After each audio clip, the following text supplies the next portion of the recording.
Good morning, good evening, good afternoon, folks.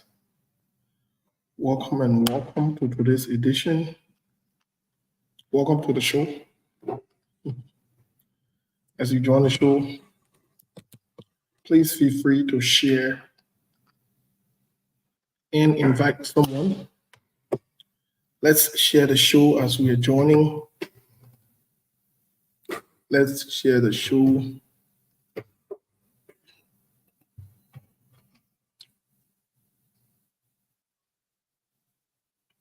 Very, very interesting stuff.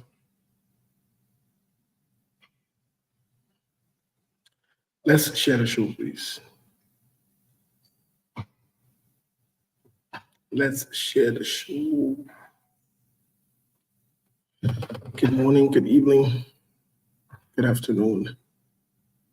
Let's share the show.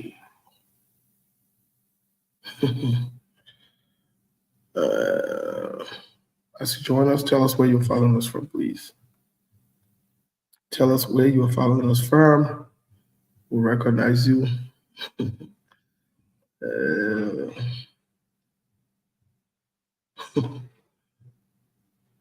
I just laugh. I just laugh.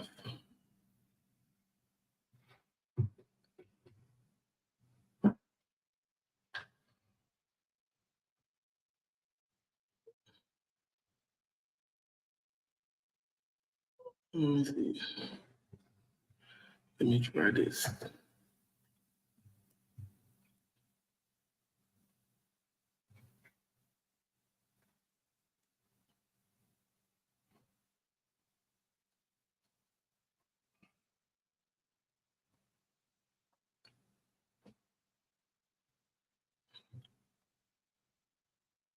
Jimmy Dennis watching us from France, Paris. Okay. Jimmy, thank you. Folks, let's share the show, please. Let's share the show, please and please. Good afternoon to all of you.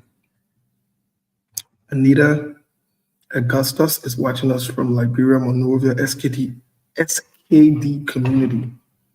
Okay. Thank you. Are already on red track. Only those who, well, tell where you following us from if you're already on red track. If you're on the red track, you don't need to say it. I know that not Joseph Boakade, but it is what it is. But let's share the show, please. Mr. On red track, tell where you following from. Yeah, follow instruction. Then I will know you on the red track. If you can't even follow instruction to sound like you're not even on red track. Because you can follow simple instruction. But let's share the show, folks. We say tell us where you following from. You can't read in plenty of different things. Tell us where you following from.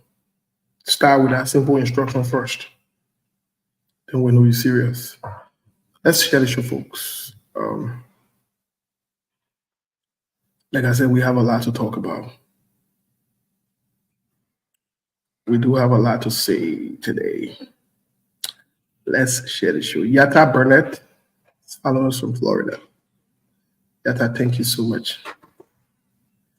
Thank you and thank you, Yatta. Folks, let's share the show.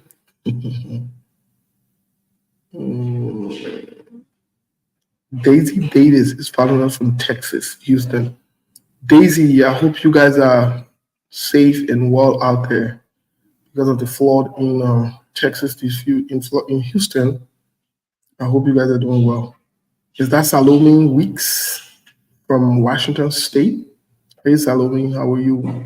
Thank you for following SKTV. Folks, let's share the show.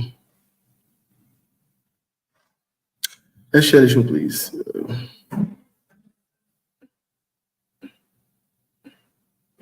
Let's share the show, please. I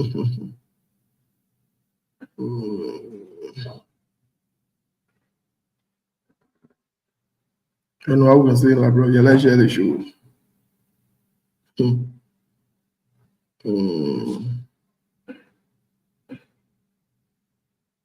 Lovely Pew T. Perry is watching us from Minnesota. How come we don't get plenty of Minnesota people these few days? What's going on with Minnesota people? And I don't understand your Minnesota people. I hope that I also gonna level. I hope my Minnesota people now zaman. Carino Tia is watching us from Sano County. Emmanuel Momo is watching us from Police Academy. Thank you guys for following us.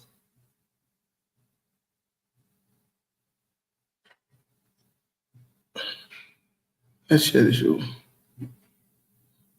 The only people so far that I noticed are not following instructions. When you join the show, tell where you follow us from. If you not follow instruction, that means you are son of a swan.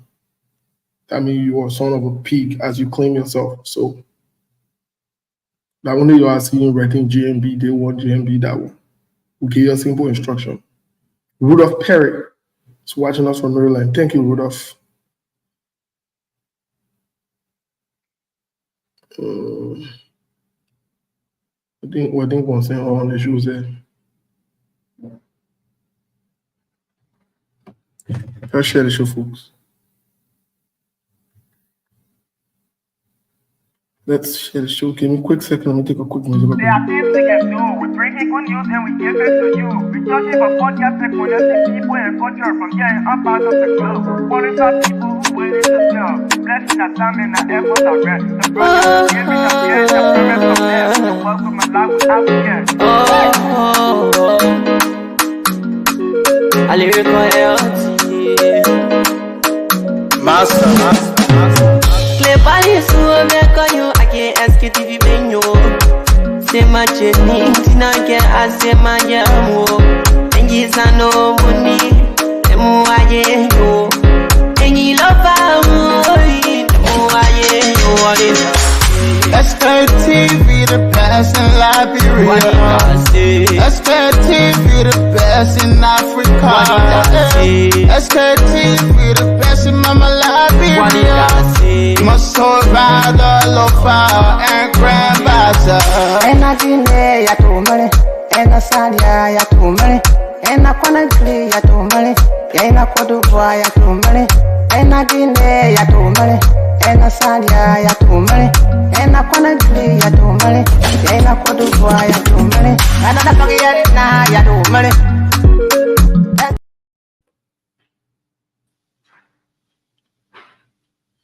Hey, Mona, how are you?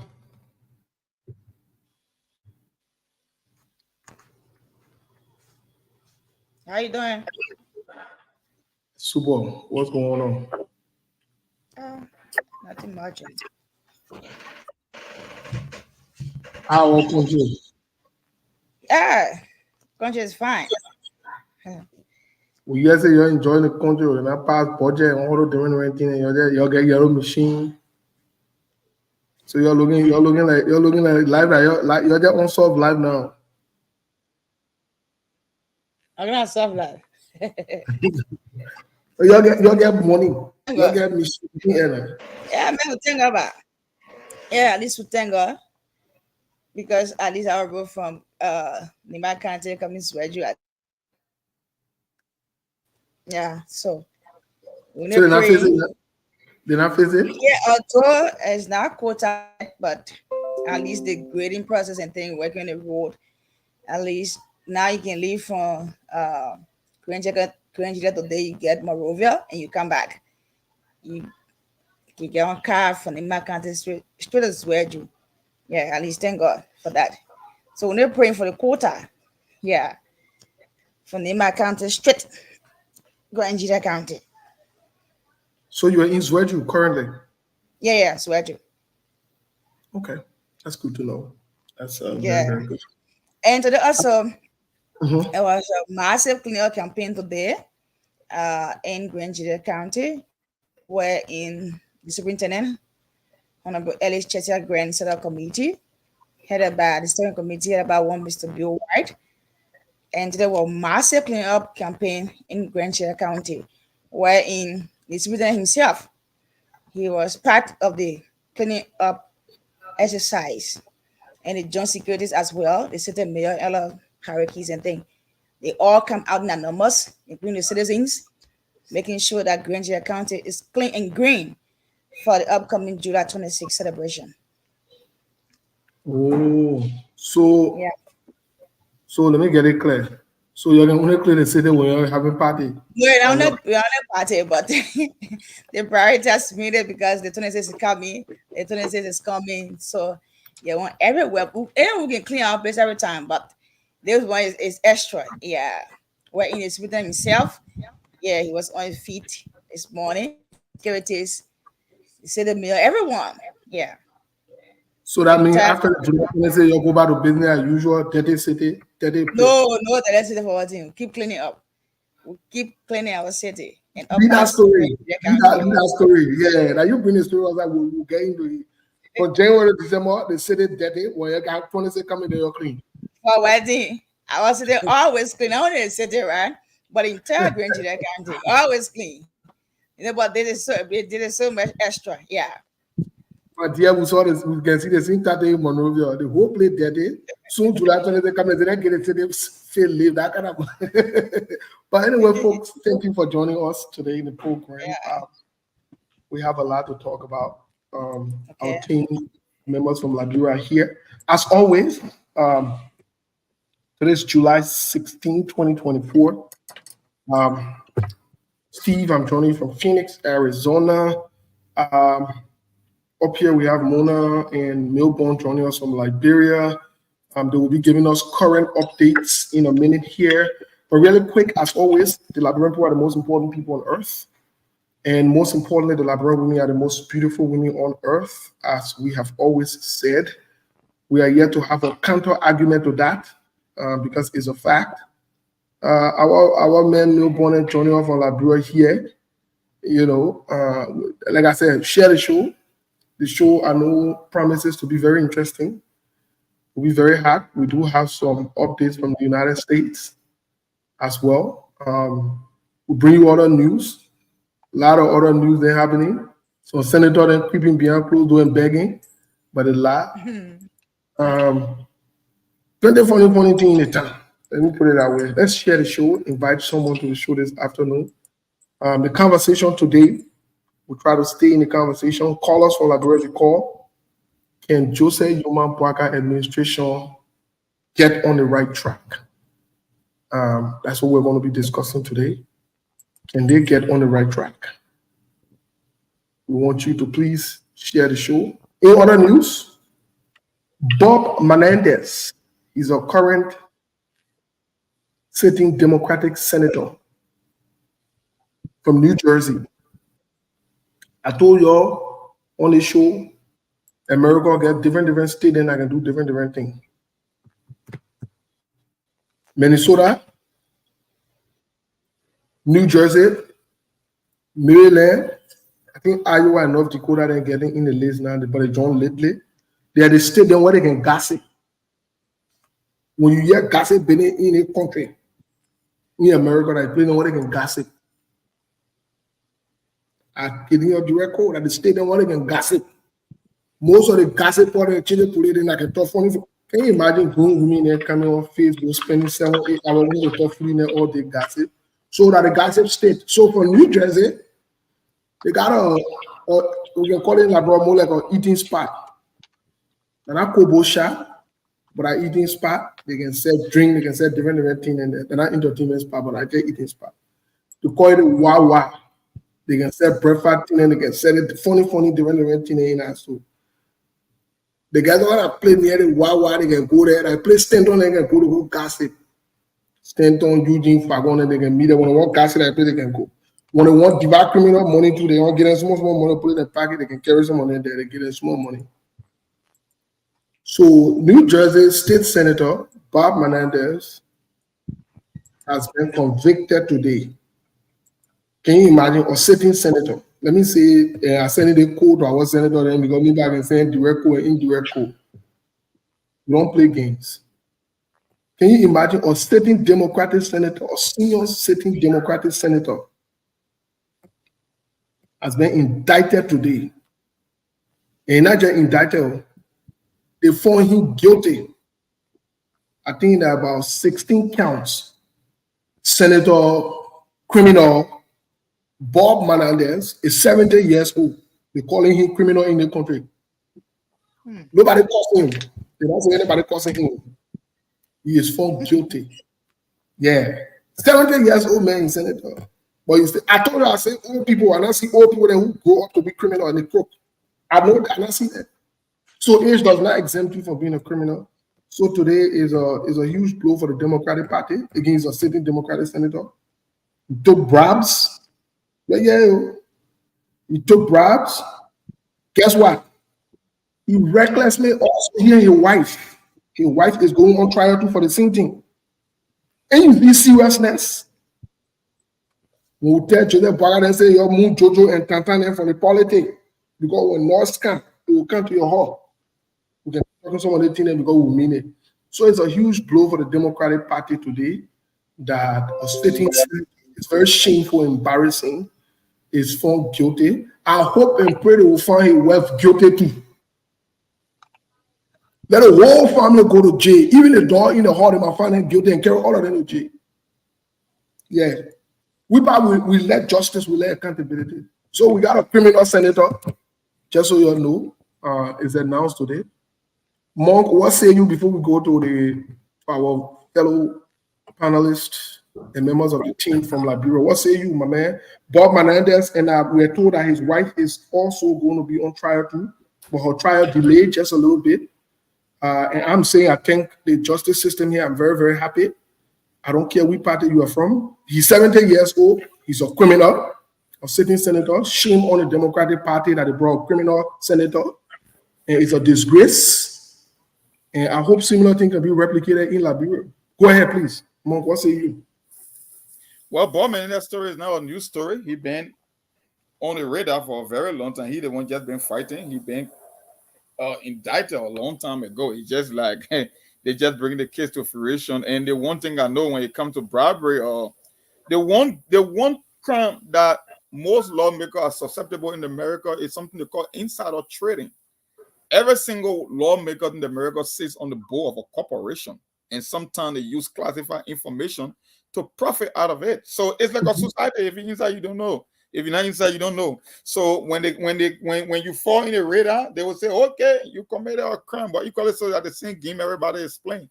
So it's just a matter of who will be caught out first. So Menendez, even the other Latino kid that were indicted, they all part of the same game. So for me, I don't pay much attention when it comes to insider trading, when it comes to the U.S. politics.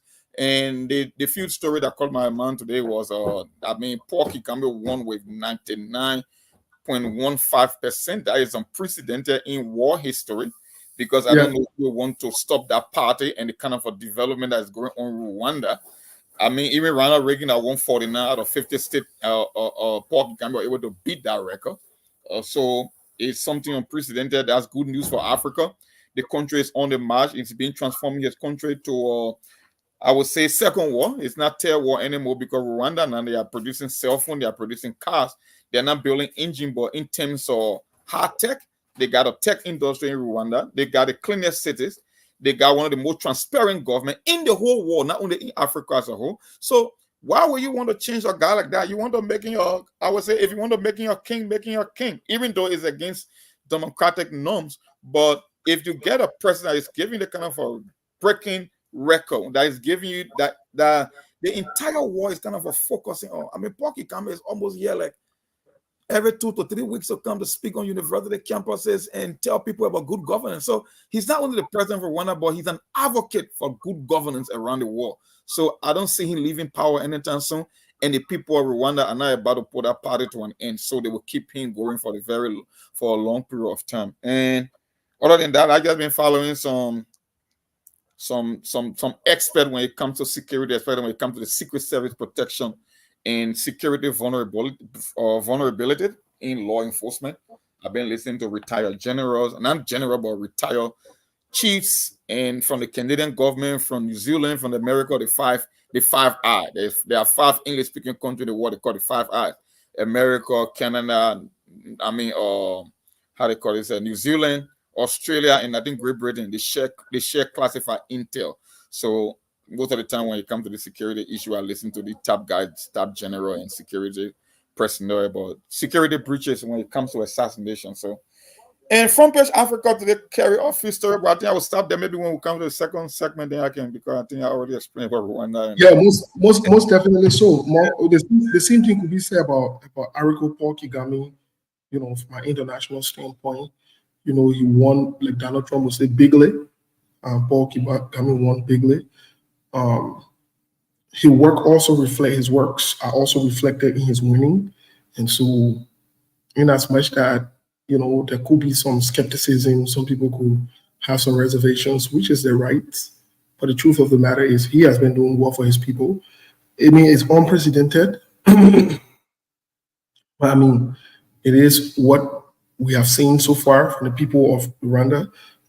We can see our neighbor country, Aricos, as well. The current president, Ouattara, he's doing astonishingly well for his country, for his people. You know, again, there is no perfect government in the world. There will never be perfect government as long as humans are in charge.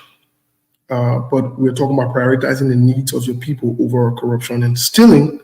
And again, I just want to announce to the public, if you're just joining us, we have a criminal senator in the United States. His wife's supposed to be going on trial too. I'm praying God for his wife to be convicted. If possible, let his son be convicted too. Let me tell you something. Me, I got no sorry half for criminals. No. Especially those who take things from poor people, suffering people. And I get no sorry half for them.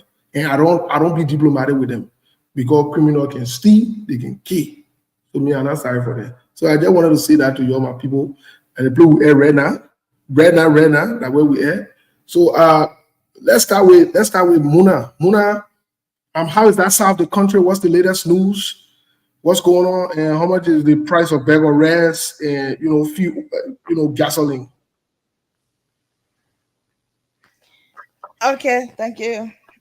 Yes, in Grange the other day, like I said earlier, was a massive cleaning up campaign today in Zweju for the upcoming July 26th.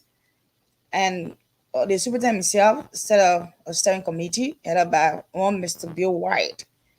And then today, kick off the day, wherein the superintendent himself, Honorable Ellie Chester Grant, were in the forefront on securities, city mayor, citizens as well, turn out in the numbers in making sure that Grand County is clean and green.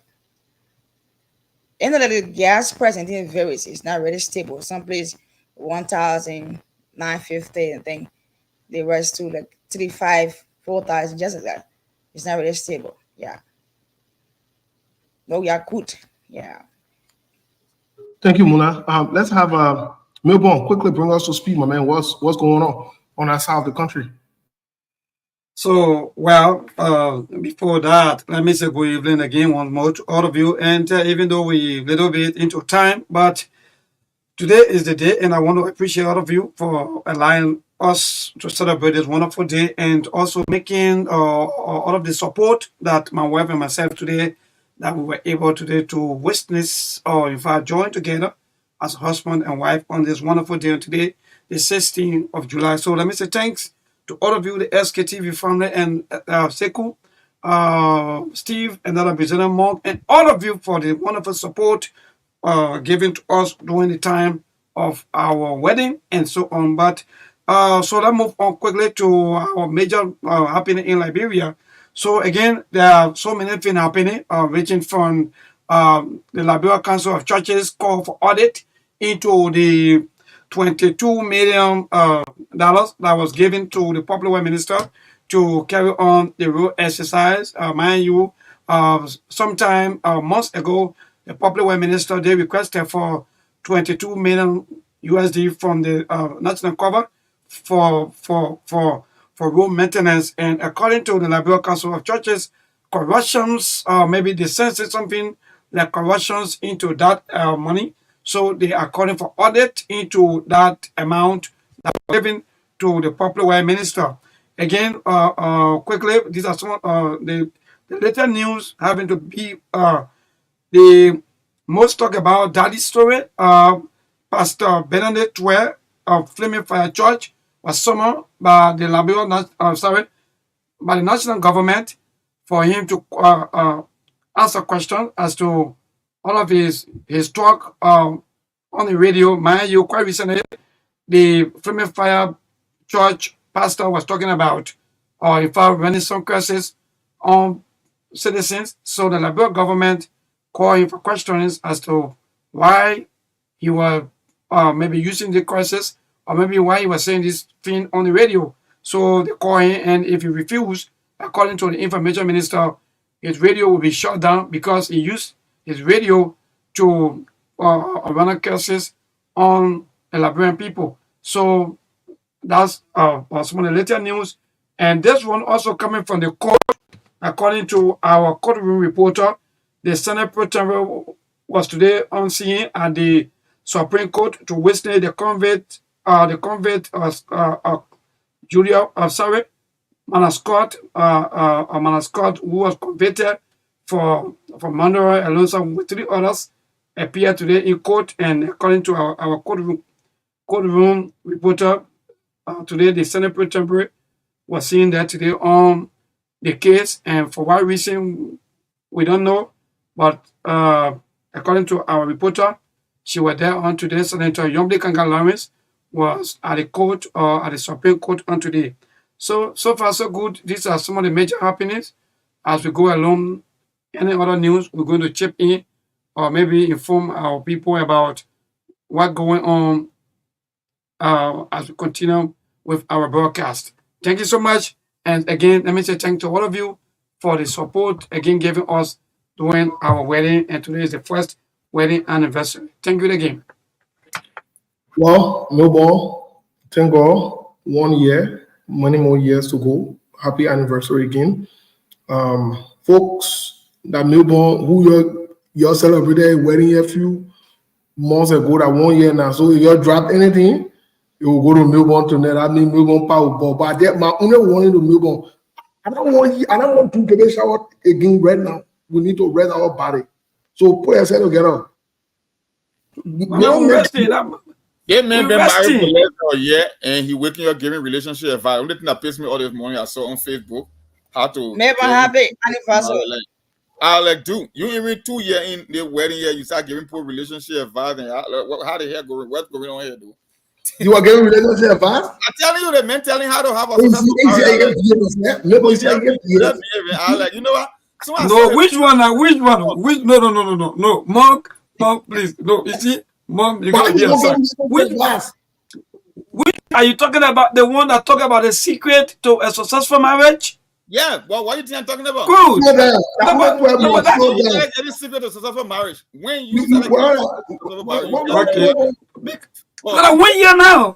I've been school for 1 year. So you see, so I gotta tell you something. So, like for example, another big question asked as a neighbor, how was the 1 year like? So to just summarize everything, I just put my 1 year experience. That's all. Nobody experience for 1 year. You don't even go and say you have 1 year experience. For the look of things, I will call my sister after year. We will keep you in the TV room. You're talking too much, you're reading too much. You'll be in TV room now. You've been misbehaving. By the way, let's hear from Lauren. Lauren, my man, what's up? I'm gonna give an update from that end of the country, please. We've heard from the southeast, we've heard from central of the country. Well, thank you, Steve. Congratulations on my brother. I know we talk beyond close door, Memo. I know we first thing, brother. One man, Steve, the man try to put in TV room, but let's leave it. I know Steve will get better. Well, Steve, we get a report from Upper Bond, especially edition number 2, about the issue of bar road. You remember previous time there's a caller who called for edition number 2. Talking about the road condition from Kokoya to Banga is about around $1,000 now. So they are calling on the government to see how best they can help in that process before we get in the month of August. It could be very, very difficult for the people. And the issue about the pastor from the Flaming Fire Church arose some concern in the lower end here. A few months ago, there was a prophecy made by him, and it went the other way.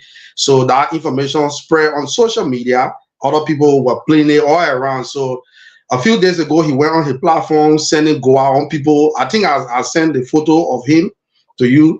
So he had raised the concerns of citizens here. Why is it a man of God will go that route to be swaying people, even if something had gone contrary You just supposed to leave your own with God. So, and the issue about the audit, there are other people from around saying they support it. The other people are saying even if the government do the audit, not to account for East, people who will be caught in the web will not be punished because the way they see the look of things.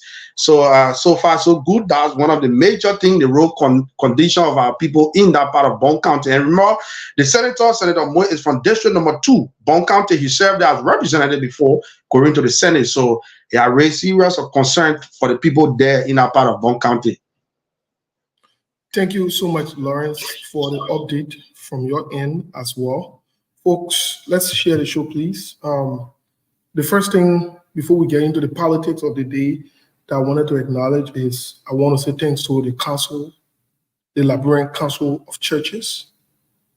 You know, when we come here and we criticize or we call on our religion, we're not doing it or call on our pastors and our leaders to take the stance that the Bible talks about. We're not doing it because we are religious intolerant or we want to disrespect religious leaders or we want to force with them or no. We just wanted to do what they're called to do, the most important thing, which is not only to serve humanity, but to stand up in these times. I really, really want to appreciate the Council of Churches. I hope this is the beginning of the beginnings to hold the government accountable, to hold their feet to the fire, but to also do what is right to support the government in the right way.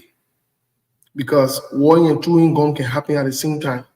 So I really, really want to appreciate, I read the piece that the Council of Churches pulled up. I'm looking forward to seeing more on SKTV. We are encouraging the Council of Churches to become even louder and involved, because at the end of the day, they are the custodian of the nation. I think you can get the funny saying in Liberia. Liberia was built on Christian principle. And so if the pastor then just say, we'll come to your gay and homosexual thing in that one, we'll discuss that one. We can talk that one. We're not afraid. We can bring our other story outside. But you do what is right, we'll commend you. We know that some of you are homosexual there. We know that one. That one, I want issue. Your wife then can go protest. Your girlfriend then can go get vets. That one, I don't care about that one. But the one that has to do with humanity, the one we'll support. So thank you. You know, the funny pastor for Flaming Fire Church or whatever it is, I don't know who they're trying to burn, but I think it is the right step in the right direction. Like I've always said, that joker needs to go and answer some serious questions. You can't threaten an entire nation. They might get sickness, they might get accident, they might die, they might the other one, they might not other one. Those are reckless statements. Those are reckless statements. Plus, the whole thing that we're talking about, people mocking, people do the one. Who told him to go lie? Who put prophecy in your mouth? Who forced him to go talk foolishness with confidence in public? And so people don't have the right to criticize what he said. So because of that, everybody should die and people should get go out. I don't only think the government should call him, but the government maybe should issue a serious warning to those fake churches and those fake pastors. And let me say this, I will support the government even going as far, the lawmakers, in showing that, look, Paul Kagame today, you know how Paul Kagame, you know how many churches Paul Kagame closed down in Rwanda? Because they don't call many churches there, they need to close them down. They are the problem in the community. They are. About 6,000 churches and mosques. In fact, I will encourage the government, especially through the legislature. I will encourage send the legislature and I get nowhere to do the corrupt. Maybe they can put their life together and hold the church accountable. Let them start closing down those God-calling churches. I don't care who you are. Whether you can speak in tongue, you can talk people fall down, you can talk people wake up. My friend, if you don't meet the FA requirement, you must get a doctor or a bachelor's or master's degree. Look, these basic requirements must be met. There is nothing wrong with it. To be a doctor, you got to go to school for a certain time. So somebody who won't be pastor to run a church, you can't get someone educated and say, God call me, kind of you talking like an idiot like he airplane or he caught there, someone a new prisoner, and I want to increase the entire land. So again, my honest recommendation is that particular Flaming Fire guy, that funny looking guy who lied, that man needs to seriously be interrogated in his statement. He need to come back on the radio and revoke that his statement and send it to his family people and send it to his people in his church Those people then who welcoming that foolishness that he's doing. Look, truly speaking, the Liberian people should even boycott that church for that man talking foolishness. They don't want making him frisky. They should boycott the church. So yes, I applaud the government for calling him out. You can't put your quote-unquote curse on an entire nation. So why if people start getting accident in that country and dying, they should blame it on you? Because you made a reckless statement? Who knows what kind of spiritual thing you involved with to kill innocent people? So his statement is reckless and something needs to be done. Mo, what say you before we get to the politics? You mean from the Council of Churches? Yeah, from the Council of Churches and Mr. Goa. Oh, I don't know their action, but you know, there's a difference in Liberia that our constitution is kind of for a kind of empowered religious leader that I would say the Interfaith Mediation Council and other religious institutions. You see, religious leader make report to God, and government make report to men. And it was even the same God that ordained government. So technically, God himself empowered the church to speak on the ills of society. One of the reasons religions exist so as to keep society in check from a moral standpoint. Why do you think the Ten Commandments are about? Or any other religious law? To keep people in check. That even though we live in a free society, you cannot just get in and do anything. So if things are affecting this country, because matter of fact, religious leaders are not beholden to any man, they can even criticize the government more than even we that on the radio or people that call themselves advocate. Because that's what they need to do. They are the moral leaders of society that should be setting the roadmap for our country and keeping political figures in check. But unfortunately, our religious leaders, they see this thing happen. Like, look at what happened over the past few years. That you got auditors being killed and nobody cannot talk. You got rampant corruption going on. And today, I've read an article that came up with a forceful statement. It said corruption is an OH issue affecting our progress as a nation. And if we don't collectively work together to confront this virus, our progress as a nation will become elusive. The Liberian Council of Churches' attention is drawn to a report of corruption involving $22 million intended to rehabilitate roads across the country. There is a concern. And such a figure to maintain electricity roads, dumpster roads, it's a huge amount, and we request the president through the GAC to commission an audit. So even though Joseph himself is calling for an audit against the past government, the religious leaders are saying, no, you yourself need to be audited because you are as corrupt as the previous administration. I was shocked today when I saw that. I was like, yes, at least we want to hear you guys talking. I said it. I said, when I was picking growing up in Liberia, I used to hear some older people name, and I called their name. Whether it was the how do you call it, Bishop Kula, the Archbishop Michael Francis, whether it was the Toya Davis, whether it was the Jeremiah Walker, whether it was the Sheikh Conformant Tukone or Sheikh Conformant Dukle, all the religious leaders, they use a whole chance to fit to the fire as well and even condemn me at times. This is the first time in my lifetime that I see religious leaders will sit on the sideline without even taking any fight to the government. It never happened while I grew up in Liberia. Or even up to this time, except so when I woke up the morning, I saw the article, I was like, wow, for the first time, our so-called men of God and they are speaking truth to power. That's why you're supposed to do, and you should be doing more because those same leaders listen to you more than even their political opponent because you are a religious leader. You should be holding them in check. So it's not only the churches. I mean, I could care less about which faith you represent, whether you're from the Bahal faith, whether you're from the Islamic faith. No, you should speak with one voice and hold these people accountable in that country. That's what we want to see. And we'll be here to keep toting your horn too once you keep doing the right thing. For sure. Yes. But let's hear from reaction from Muna. Muna, what say you about the Council of Churches coming up? Like Monk said, I agree 100% that we encourage all religious groups, faith and denominations to also come out to speak to issues and ills in the community or the society. I'm a Christian, and so me, I can put my mouth, the blow my own while is. So that why make it easy me, I can be hard on my people. But what say you? Yeah, for what is said and thing is fine, but I hope they will go in depth to put their government feet on fire because saying it is another thing and doing it is another thing. So we hope that, for me, I'm hoping that it should be done properly. They shouldn't relent. What they continue, they should end it. Because we can say, we see things happening and things we're not talking. They are not speaking on issues affecting the country, citizens, and things. They just sit back. So if they come out with this about the other thing, the government or the public work minister and thing is a fine 14. So they just continue and then to go in total to make sure the right thing is done. Thank you, Mona. Lawrence, what say you?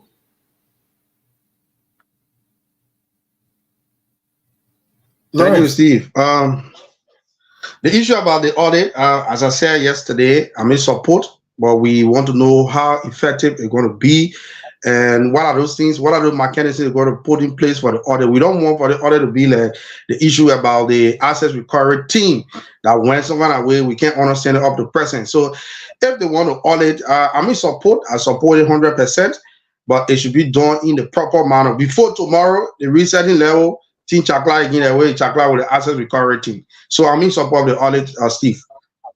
No, and then we're also asking about the position of the Council of Churches.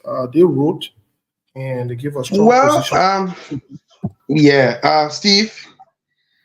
These are things we actually wanted for the people to be doing, because when we were around at that time, we were children during Charter time. We remember most of the time the Council of Churches always used to be on the back of Charter. So for them to sit and for them to sit and just see things going the other way, at times we sit in our lay corner and start to think on it.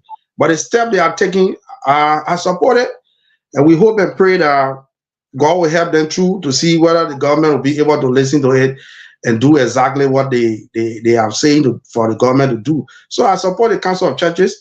These are things that we expect them to be doing in the country, not to sit quietly and just be looking. At the end of the day, somebody go on the other side and collect a small thing, they go sit there in a lay corner. No. But these are things we expect them to be doing. Thank you so much. Melbourne, what say you as a incoming deacon? What is it? So I want to applaud all of my religious people, especially those people who are coming up high, in speaking out on small ills in society. But I think the former president was also talking about that, also calling upon them to also come out to speak, and the media, including the SK TV show, but that's good. Someone will say it better late than never, but I think they had to do more. Lemon was saying they have to do more, because mind you, because in the book of Isaiah, when I say the government is upon the shoulder or is on the shoulder of you, then why are you acting like you are afraid of the government? Like you said, Steve, all of the politicians, they go to the various churches, and I tell you, they are afraid of the men of God, even more than even their fellow politicians, even more than we that even vote for them. So why are you afraid of? The only thing you have to do is to tell them the truth. And the only way they can tell them the truth is by you coming out, or maybe out publicly to talk. Go to so many radio stations, call press conference every time. And like we were saying yesterday, my brother, let this government be serious and start the audit from the past 6 months.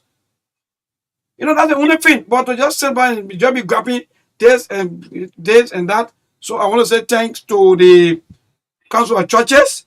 When they do good, we will hail them for that. When they do wrong, when they remain mute, we will talk. And that's our work to do. We will talk. Whether you like it or not, we will talk. Because the Bible is clear. We will talk. So thank you so much, Steve. And let them continue to do their best. Yes, again, we want to say a big thank you to the Council of Churches. We probably can appreciate when people do right. We're not haters, we're not against any religion or any group of people, but at least they're in the right footing. Again, I agree with all of the panelists so far. We've all seen that we're on the same page. This is not something that we even discussed, but we're on the same page to encourage the Council of Churches to do more, to get more involved in the daily activities, to hold the government feet to fire, but also to support the government in doing what is right for our people. So yeah, let them play their part. This is very, very good. But Monk, I'm seeing here, just they didn't even go fire in the audit report. Just the EPS. Yep. According to the report, just the EPS, 24 million. Yeah. United States dollars. 621 million US. Liberian dollars. How much is that? That's close to $3.2 million in Liberian dollars. So you're talking about in total close to $30 million within the past 6 years. Yes. So that So 5 in million the past people, 6 and I years, just one entity. in the past 6 years, the EPS walk away with 30 million on a real. Mark, what say you? What does that say to you? First of all, what does that say to you? Well, you know, they said they will be coming up with almost, I don't know, 70, some 100, 180 reports. I don't know how you'll be able to prosecute if you have any intention of prosecuting or indicting people, because when you come up with that much report, you also need time to go after the people. And I think it's one of the stories the Front Page Africa carried today. Amara Conner was telling you a warning to the executive that you got to go further down the rabbit hole if you are held bent on prosecuting and indicting people. You cannot just go the audit report and let people off the hook. But the question you ask yourself, why come up with 180 reports simultaneously? Then how do we get to the bottom to try to dig down to know exactly what's happening? So it's almost the same as trying to muddy the water because it's so many reports. But the question you ask yourself, why they choose the three entities, the central bank, the EPS, and the NSA? The reason being because they understand that those agencies, that's where most of the money laundering were happening. And you could stand Steve Warner there and he would still be able to indict people from there. So they started with those three because it's highly political from my view. I'm not saying that I'm not in favor of an audit, but they move along. If you come with 180 report and you are starting up with the EPS, the NSA, and the central bank, it tells you everything because, you know, like I said, you can send Steve Warner over there and he will be able to indict people on corruption. So that's a soft target. That's a political target. And the one contradicting statement I read from Amara Conner was the fact that he said past and present government official, but the Barack administration is saying from 2018 to 2023. So I don't know about past and present. I know it's targeted at the Real administration. That's why I would say you cannot tell me past and present government official, according to Amara in his statement that he made from the story emanating from Front Page Africa as well. So I see that. Yeah, but we'll bring the other panels in, but let's just stick with just the Stadman revelation. I understand the complexity of having about 100 and so report coming out at once. It's very buggy. But let's just get to this part. The first question I want to ask all of you guys this. Can the Senate pardon anybody here? Can the House of Representatives or anybody pardon anybody here? Because it seems like there's a pattern here now, pardoning or so forth. Is President Joseph Braga also going to pardon people? We want to speak in terms of the accountability part of it because the reports will come out anyways. If it doesn't come out, we told them, we started saying it from last weekend, that we get in this week to bring the report. If they don't bring the report out, we will make sure we bring it out. For example, the Senate, the House of Representatives, no report coming up. You guys will want me to put this article quick so people can get an understanding of this whole thing? Yes, especially before you read that article. If Senator Yombi Kanga Lawrence refuses to put a report out, we'll put it out and we'll tell you exactly why she refused to put it out. We will. Yeah. But it was also interesting before you read the article. It was also interesting to see Senator Yombi Kanga Lawrence at a court today in that court case. The question is, what is our interest? What's going on? Which court case? Which court case you are talking about? Of what her name? What her name? I'm just forgetting her name. The past, she used to be a past a senator before. Gloria Mususka. Gloria Mususka. What? And Gloria Mususka served as. Here's the thing. On the record, Gloria Mususka served as part of her lawyers or her team when she and Chairman Representative Musa Hassan Belete were in court for this whole Liberty Party thing. So, Mark, before we get into the story of the money, is this a huge conflict of interest? Is this sending the wrong signal and so forth? What say you? Because she's not just a senator now, she's a senator pro tem. Yep.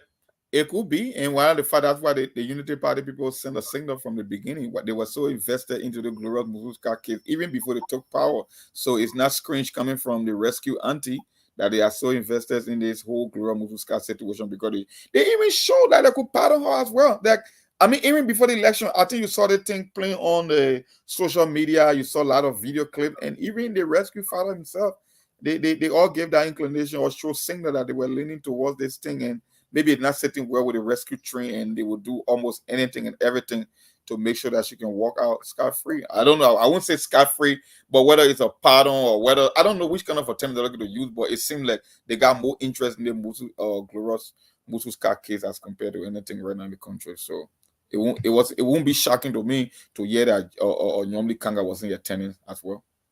It sends a very wrong signal. And like we say always, Senator Nyomli Kanga Lawrence, current pro tem, always seem to be in a very compromising position in things that are very. Remember when she started off with going to Joseph Boakai to the mosque and passing after they won the election, and Joseph Boakai is the president now, or president-elect, and she was then elected as pro tem, who said this is wrong, you don't do these things, that's not what people do. And now she's seeing at that Supreme Court, some people might say, well, she's a Liberian and she's a woman, she went in solidarity or whatever. They know she has a huge interest here. This woman served as her lawyer, as part of her lawyer team. So her being at the court for her case, it sends a wrong signal, my Liberian people. Let me tell you now. Nobody should defend it. And Senator Nyomli Kanga Lawrence, whoever is advising or whatever decision she's taking, I'm saying it to her, it's wrong. It's political favor and payback too. Don't forget now. Consider Yes. the Unity Party as a counselor in numerous cases. So maybe they think that it's incumbent upon them for them to pay her back to get some kind of a slap on the wrist or something. So maybe that's why they are doing it as well. Who knows? Another thing before we read that, Muna, let me hear from Muna and Lawrence quickly on that. Muna, what say you? Please keep in mind that Senator Lawrence, Gloria Mususka served on her team for the lawyer against the case in the Liberty Party case, in the Liberty Party saga. To see her being there today, what say you?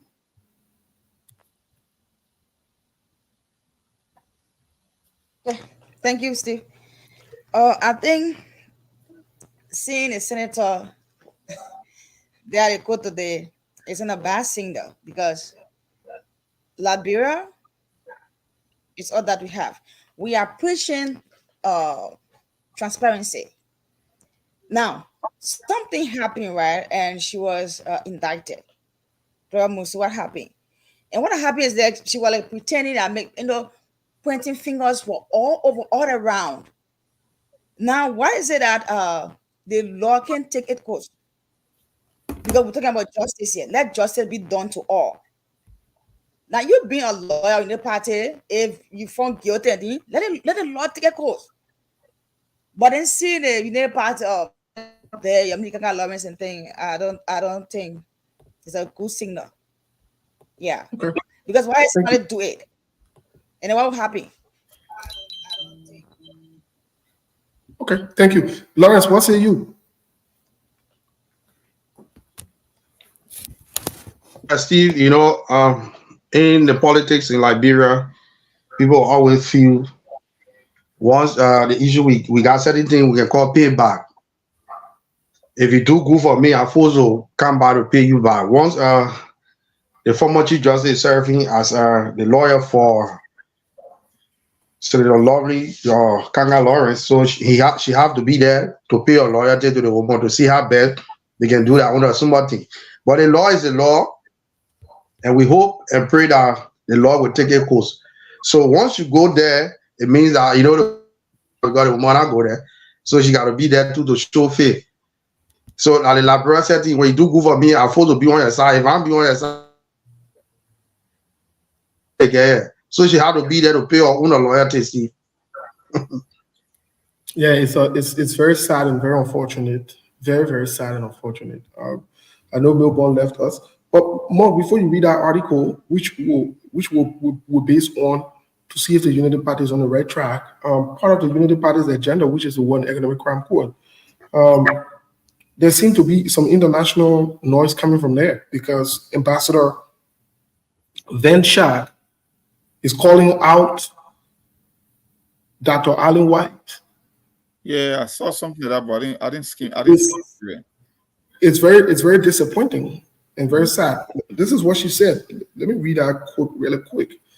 Quote, "It is disappointing that this hearing devoted to the long-awaited establishment of World Economic Crime Court devolved into an attack on Liberian activists and NGO that have worked hard for years to get to this point. So basically, she was calling out Dr. Allen White and how he's proceeding with this whole issue, because Dr. Allen White, had a hearing, and during that hearing, this is what he said during the hearing. He made a series of allegations of witnesses being coached and bribed. So, I mean, they've been dismissed in some jurisdictions, some of the cases, and so forth, in violation of the Liberian civil law. So this seemed to be, a serious hullabaloo between. We don't normally see that from an international standpoint on justice and accountability, but it seemed more like people taking different sides. Allen White is on one side, with one group of people trying to make the other group to look funny or to look bad. This is what it looks like. It poses threat to the bigger picture. So, what say you, Monk? This is very shocking. And I'm like, we're talking here now. Now, two Americans talking, two people who are supposed to be helping us with the rule of law and other things. They're saying one of them is the way is very disappointing. For me, I saw the article. I didn't skim through the entire article, so I don't think that's something I'll be able to talk about. I want to really digest the article because I know there are certain allegations that are being made. Maybe she's saying that maybe some of the accusations being made by Allen White is kind of threatening, and people who have been feeding them with information as well, people that it cast some trust in for him to be raising doubt about them. At this stage, when it comes to accountability, it will raise a potential red flag. And for some of us who want to see the War and Economic Crimes Code, I think it's the last place we want to see any conflict coming from the people who are supposed to be ushering justice. So that's now a good sign on the international front because it got nothing to do with the domestic side of the War and Economic Crimes Code. You talk about Betty Vinsage and Allen White, two of the major players from the international side of this the War Economic Crime Code spectrum. So I don't think we want to hear that, but like I said, we'll do some further digging and see what's happening because it's from the international side. So there are other relating stories to that particular accusation from her because she was targeting Dr. White primarily. It's not like she was talking to other people. She was specifically referring to Dr. Allen White, which raises more eyebrows compared to the domestic front on the president, from the president office, all this office that's going to be created for War and Economic Crimes Code. But let me ask the bigger question. Do you think Dr. Allen White could be pulled out of this case, out of this particular situation? Because there are other people in the United States and Dr. Van Berg, it's definitely his boss, whether he likes it or not, in this context, right? She's big. She's not just anybody. She's really big. She's up there. She top. So do you think this could lead to Dr. Allen White being pulled out of this case? We'll follow up Master Washington and other people to see if they can come for us to discuss the in-depth. But what do you think, Mark, on this kind of signal? What do you think? She's not his boss. Allen White does not, when it comes to the implementation of the World Economic Crimes, Allen White will not even be a major player. He's a lobbyist, he's an outsider, he's almost like an advocate. He's one of those that is pushing for the establishment based on his experience from other countries around the world. So when you got or pushback from someone like Betty Vinsage, then you know that the big player, that the elephant in the room talking, because when it comes to the power that will be vested then to make sure the War and Economic Crime Code come to fruition, she will carry more weight as opposed to Allen White. But Allen White now, who's to be some of the players on the side to make the process to come true, if the lady is going to be raising, like I said, objection, then that is not a good side that is not a good thing from the international side when it comes to the War and Economic Crimes Code. So if they are proof that some of the allegations that they are making, they are wild allegations that cannot be substantiated, then maybe they can pull him off.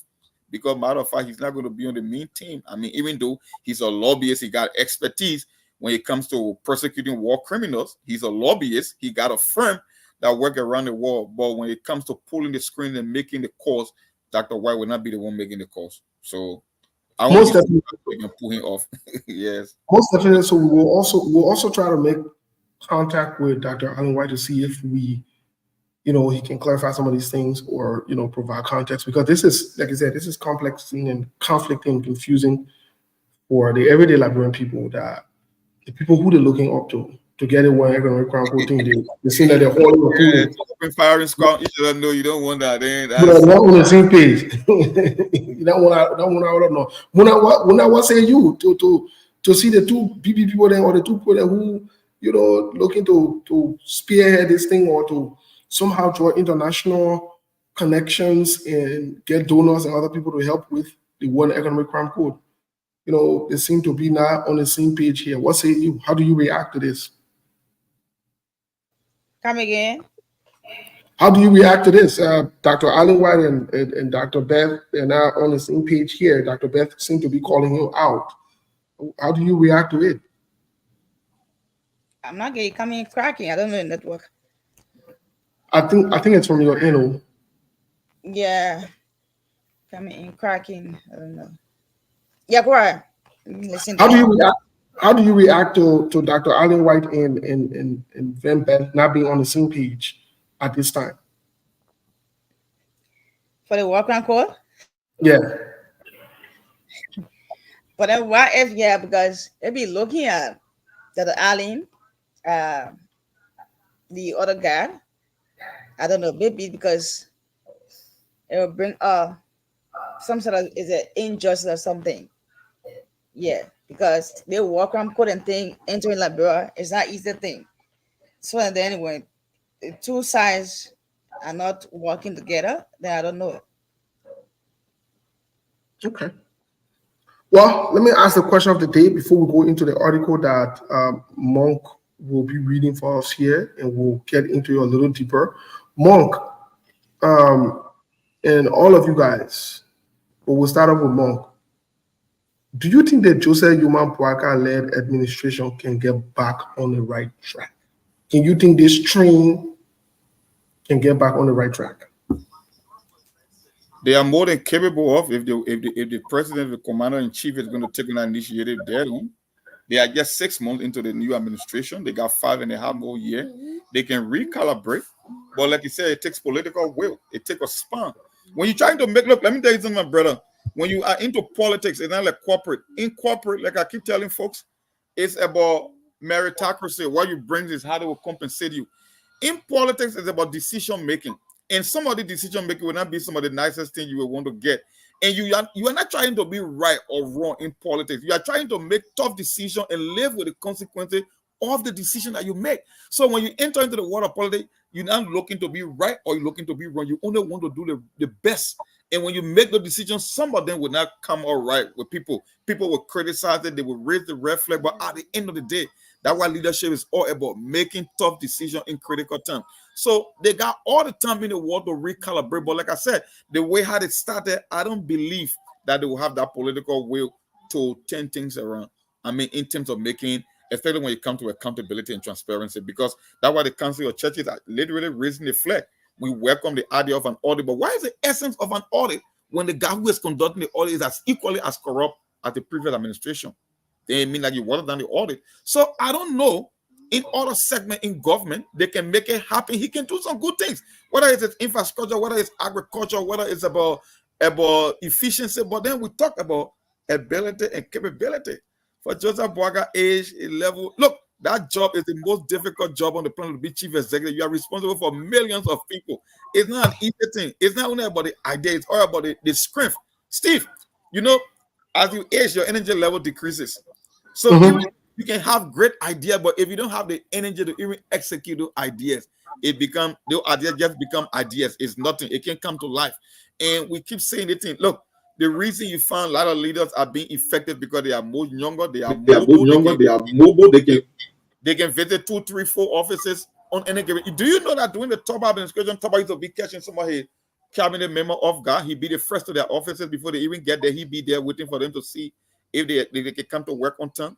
You think Joseph will be able to coordinate the activity of chief executive from 13 or 14 autonomous agency and ministry? No. So even if the will is there, or even if the urge is there to do it, the body cell will not be able to perform that task.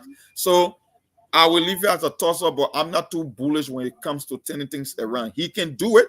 They are more than capable of doing it, but when you're not in control, then there are more doubt than believing that he will be capable of doing it. So the time is there, but the political will, I don't think is there, because the way it started, it just like it get more to the water even further, and anything now it just be like running the clock off.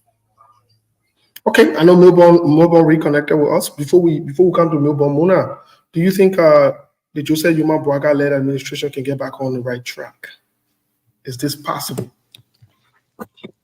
Oh yes, but let me say something for on our justice systems in our country, justice system.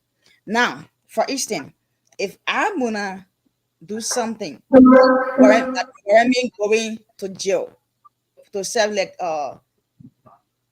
jail 10 years, and me looking at me what I did for you and thing, and you trying to pardon me, I think to be justice, right? To be in the right path. Let me go and serve my time. Because I did something now I'm going to jail for 10 years.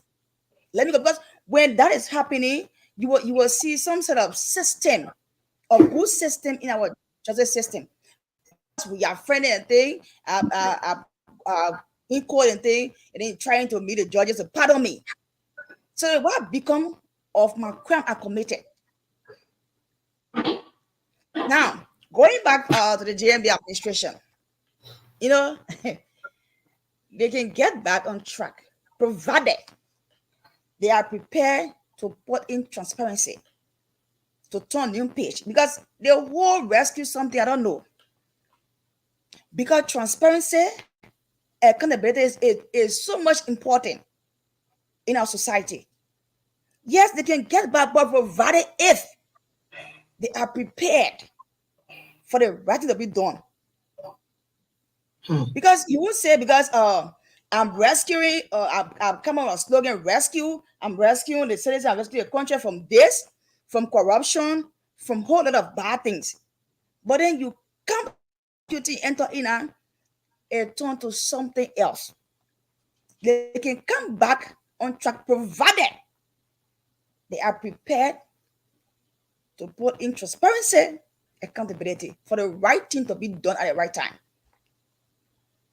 But other than that, I didn't know where. Thank you so much.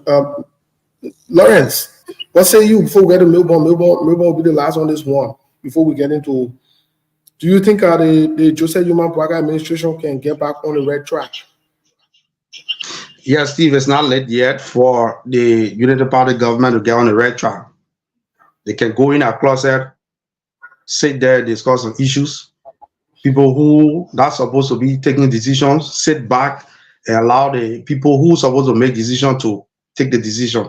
It's not yet late. We still got more time. They can come together. It's just that if you're in a game, halftime when you're going in the dressing room, the coach will be showing you people your mistakes. What are those things that you need to do to come together as a team to play? So it's not late yet, Steve. They can still go in the closet and just discuss some things. Before you make up your mind, when they come back, they will be too impressive. So it's not late, Steve. We still got. Okay. Lawrence says it's not late. Melbourne, what say you? So again, let me say to our followers and our listeners, we sincerely apologize for the break in our transmission. But howbeit, thank God that we are active and stronger than before. So yes, to the topic, everybody give their views about coming back as a maybe government to make sure that they deliver to the Liberian people. You know, Steve, like Muna was saying, coming back is another thing. And removing political, activities and doing the right thing is another thing. Because if you see Liberia governance system, everything about our entire government is about politics. Steve was supporting us once upon a time. So even when Steve do wrong, because we want to protect Steve. So because of that today, we see the lack of justices, the lack of injustices everywhere. Because people feel that somebody once upon a time they were general for one political party. The political party is in power. So even when they do wrong thing, they're going to call the police out. Do you know how many vehicles, how many people that can break the law every day and they will take phone and say, look, get a phone to the police officer. By the time you give the phone to the police officer, even if, for example, maybe the car hit Melbourne, right? They will tell the police officer will say, yes, sir. Yes, sir. Yes, sir. Everything finished. So our entire law is just all about you getting connected, you getting more closer to the power that be. So for me, I see the government being far. Because even see our internal affairs minister. See him. No, Steve, I don't want to even call more names. But you can say you want to be to do the right thing, then you are bringing in people who are stigma. You bringing people who are bad characters. You bringing in people who are even more correct. What are you talking about getting back on track? My brother will stay far from getting better. Thank you. Thank you, Milbon. Mr. Kane, welcome to the show. How are you? Thank God. I'm okay. Thank you. How you doing? And how all of you guys doing? Great. Before I give my own view, because we'll read the article today about the Monko really briefly will react to it, and then we'll get the callers to call in. What say you? Do you think the Unity Party can get back on track? Track where? After 6 months, to do what is right, to follow. They never started on track. How would they get on track? You say back on track. You're on track, then you kind of derail. Then you say you can come back, but they never started on a track. They don't even have a track. So I don't know which one they're going to get back on. The thing is, everything is about foundation. Everything is about the root. Every house that you will build, every construction, not the beauty, but the guarantee of that construction is the foundation. Even the road you're going to build, if the foundation is not good, that road, it cannot last long. So the way the Unity Party started is hard to recover. It's going to be hard for them to recover because everything is built on lie and deception. On the only way you can fix that until you go back to the root, all the lies and deception, you fix those things first. But what happens when you start anything with lies and deception? Throughout what you're going to be doing, you're going to be trying to cover one lie after another, one lie after another, one lie. And you're not covering them with facts. So that's why you keep going deep and deeper into the lies and deception until you're drawing in it, you can't even find your way out. That's exactly what's going on right. They don't know how to fix it. Because for them to fix it, they got to go and walk back all the lies and deception they've been telling. So how will you do that? So it's going to be tough for them. There's no coming back. They're just going to go deeper. They're going to continue to lie, manufacture more lies and deception until they got caught in the middle and they will not know where to go and how to go about it. At that point, then things will kind of start to fall apart on a very fast pace. But if you ask me if Unity Party will get back on track, they're never on track anyway from the start. So they can't get back anyway. There's no track for them to get back on because they started everything with lies and deception, and they are never honest to the Liberian people. Everything they are doing is for their pockets, and they didn't come to govern. They just came to enrich themselves. That's why even the party leaders, that's why they were all fighting to get into some kind of government position wherein they too can enrich themselves because they don't know how long, this train is going to keep going. Like I said, Joseph Boakai is old. He's not making decisions, but Joseph Boakai is being used as a stepping stone to exploit the country. So they've been using him, and now Joseph Boakai doesn't know what's going on. And for them, the only thing they can do is to get as much as they can get until Joseph Boakai is out of the picture. Thank you, Mr. Kane. Folks, thank you for following us. Let me give my quick view on this whole thing. I want to start with Mr. Kane. I come from the side wherein you can't, as a government, you don't want to be on the defensive. No, you don't. The Joseph Yuma Boakai government has been on the defensive even before he was inaugurated. You can recall when we called the Joseph Yuma Boakai government off for lying first that Joseph Boakai was coming to America to visit Liberians here, to tell them thank you. When he hasn't gone, Liberia, the people then who stood in line to vote for him, he ain't go tell them thank you, he ain't go visit them. They lie. Instead of saying Joseph Boakai was coming for an urgent treatment, they lie. They put out that letter and say he was coming here to go visit Liberia. Joseph Boakai came here after 2 weeks. He couldn't even be seen in the public. It was SKTV who broke the news that Joseph Boakai was in the hospital in Rhode Island. And they know it's the truth. They got on the defensive, it was not easy yet.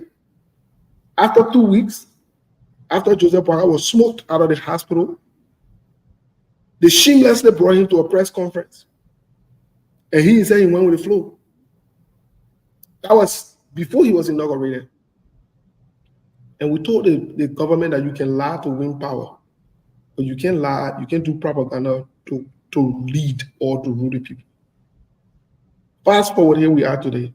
The Joseph Boakai inauguration, disgracefully, they made themselves shame. Up until now, they have not accounted to the Liberian people.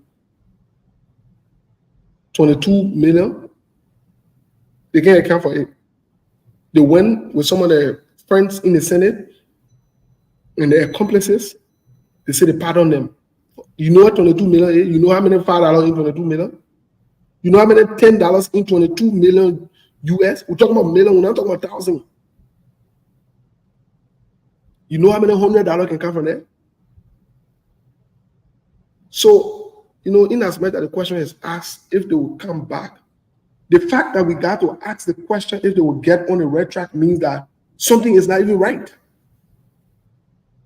And the sad part about it is they have refused to acknowledge that they are doing wrong. They use lies, propaganda, and distraction to cover up. So they just on dig hole, cover hole. Look at the Ayololo buses situation. They disgrace themselves as a sitting government. Took the old buses and carried to the mansion. To the mansion, the seal of the government there, the mansion where the president is. Yeah, we can call it the warehouse. Imagine them bringing old buses to the warehouse.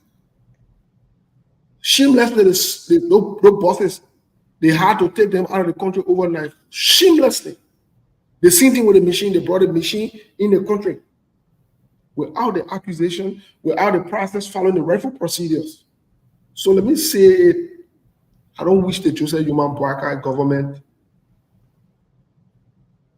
any wrong or bad. But if they will make any change or come back, then the truth of the matter is they need to go back to the origin, such as they need to audit and provide a comprehensive report to the Liberian people about our whole inauguration. They need to let the Council of Churches said. So they gotta go back and fix what is before even going further. But that's not something they will do because that's not in them to do what is right.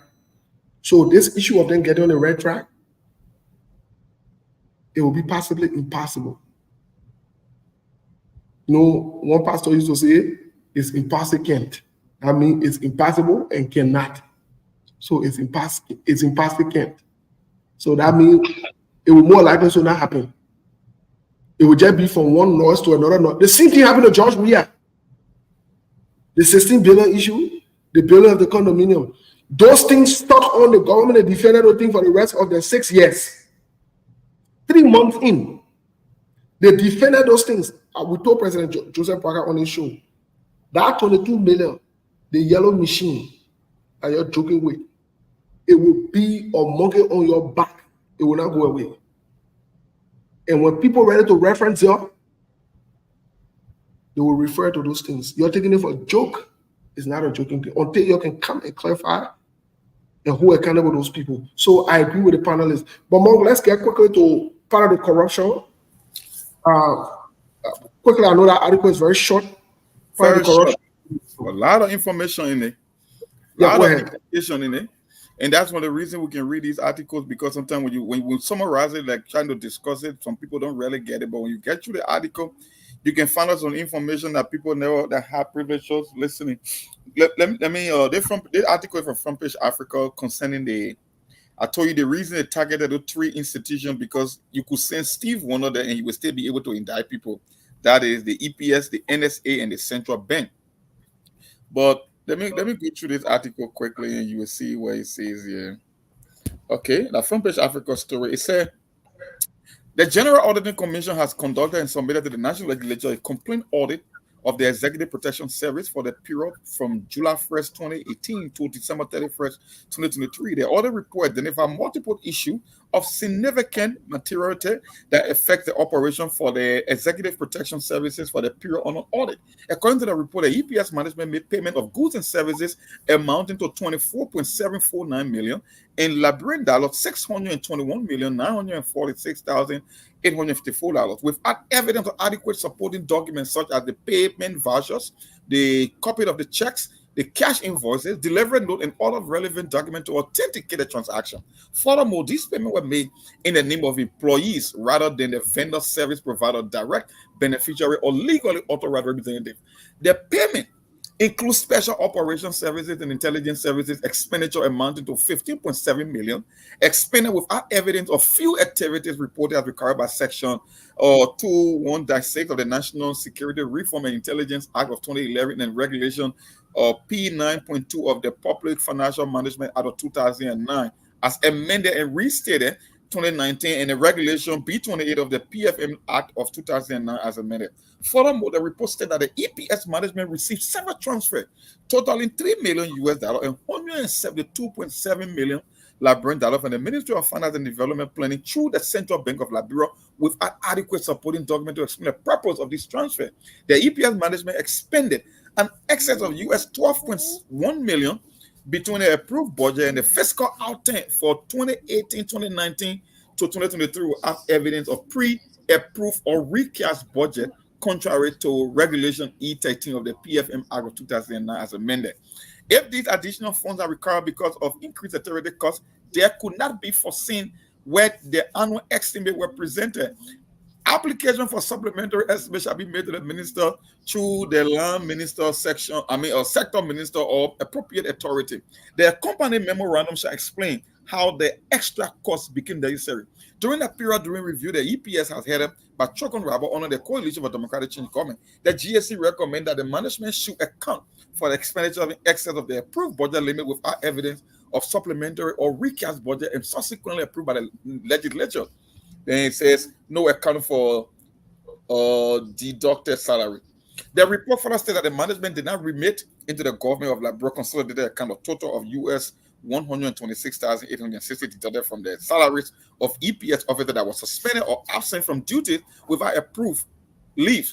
The GSC has recommended the EPS management should account for salaries deducted from suspected agent amounting to $126,860, which were not remitted into the consolidated account as required. The GSC report noted that following irregularities were associated with the EPS employees or development fund. The bank statement showed that Mr. James E. Hillep, chairman of the Employees Development Fund, as a signatory to the account, withdrew more than $188,000 from the fund's bank account using the mobile transfer app UDirect and LEO apps for personal use. Mr. James also withdrew the amount of $50,000 to purchase land without authorization from the Board of Resale to the employee non-compliant with approved policy. Additionally, the GSC said that management maintained the name of 11 former officials who were either dead, dismissed, or resigned on the payroll beyond the statutory period. The total salary paid in the name of separated officials under the period was $14,925, which the report states should be accounted for by the management. The GSC further said that 20 individuals were interviewed and did not pass the interview for employment according to the interview or panel record. The report found that 3 submitted fake high school credentials, 2 performed very poorly in the interview, 6 did not take the amplitude test, and 6 claimed they graduated from high school but could not prove it. However, a review of the personal listing and payroll by the GSC indicated that some of the disqualified applicants were hired by EPS despite the disqualification by the interview panel. So, further down the last paragraph, the audit also uncovered 499 staff recruited during the audit period exceeded a 2-year probationary period without undergoing the basic police and VIP training to require by the Standard Operating Procedure, Section 1.7 of the Executive Protection Services Operation Manual. reverse handbook of May 2019 stated that within 2 years probationary period, the EPA will provide basic police and VIP protection training for new employees. I will start right there, but it says a lot. It says a lot. And I Thank think you so much. because we get involved because it says something about the budget and outturn, and it says something about a recast budget. Like I said, you could send Steve Wonder there and he would still indict people because it's obvious that that's just how they operate on the EPS, the NSA, and the Central Bank of Liberia. So we see what happens. I think our people got it loud and clear. Mr. Kana, before we go to the lines here really quick, what is your reaction to what you just heard I was read? This is very concerning, very, very, very concerning, just from the EPS alone.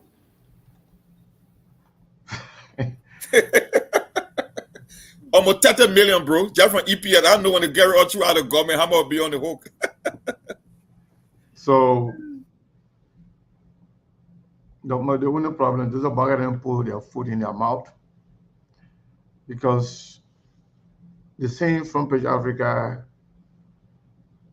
has an article that talk about asking the government to audit the 22 million that is the squander on Joseph Boakai road network. And they're also talking about Joseph Boakai government to, the Council of Churches is the one asking them to audit the $22 million that they wasted or they divided among themselves. Say they were building road for Joseph Boakai in 100 days. They're also asking them to actually follow the actual procurement process on the yellow machine. They say, somebody say, don't go around my daughter. If you can't now with the baby, say, oh, sorry, you say, I'm gonna go around your daughter, but we finish getting baby, so I'm sorry, I apologize. I will not go around your her again. That's exactly what they did with the yellow machine. You're not supposed to steal. You're supposed to do procurement process. It's supposed to be approved by the Liberian Senate, but you already brought it in town. You're already keeping it. You already have plan for them. You're already planning how to divide them. But yet, you're not apologizing and telling us, okay, let's do it the right way now, even though I already got it here. So that audit report, that's just a drip in the ocean. George Wedding's 6 years that they spent, they exploit that country. They destroy Liberia. For them, the money that were in the account, or the money that were coming, they thought they were all free money. You could just use it any kind of way you want, because you're still going to get some tomorrow. Like some of us who are not used to getting plenty of money, when you start getting some money, you have a way of getting the money. You can't think about saving. You can just be thinking about eating as much as you can, because you're expecting some tomorrow, and you're not the one actually suffering for it. The country money. So this is just EPS. I hope they will audit the NSA and the central bank. We told you here that before IMF got involved with the central bank, we told you that several lawmakers and key CDC officials, some were getting $10,000 a month from central bank and maritime. So I hope they will also, audit the maritime. The only problem I really, really have with Joseph Boakai government, when they started with corruption, it's hard for you to audit other people when you're involved with corruption. That's the only thing that can really hurt me. If Joseph Boakai was going to behave, responsible and focus on development, even as little as it can be, it doesn't matter. Things can be done overnight. It takes time.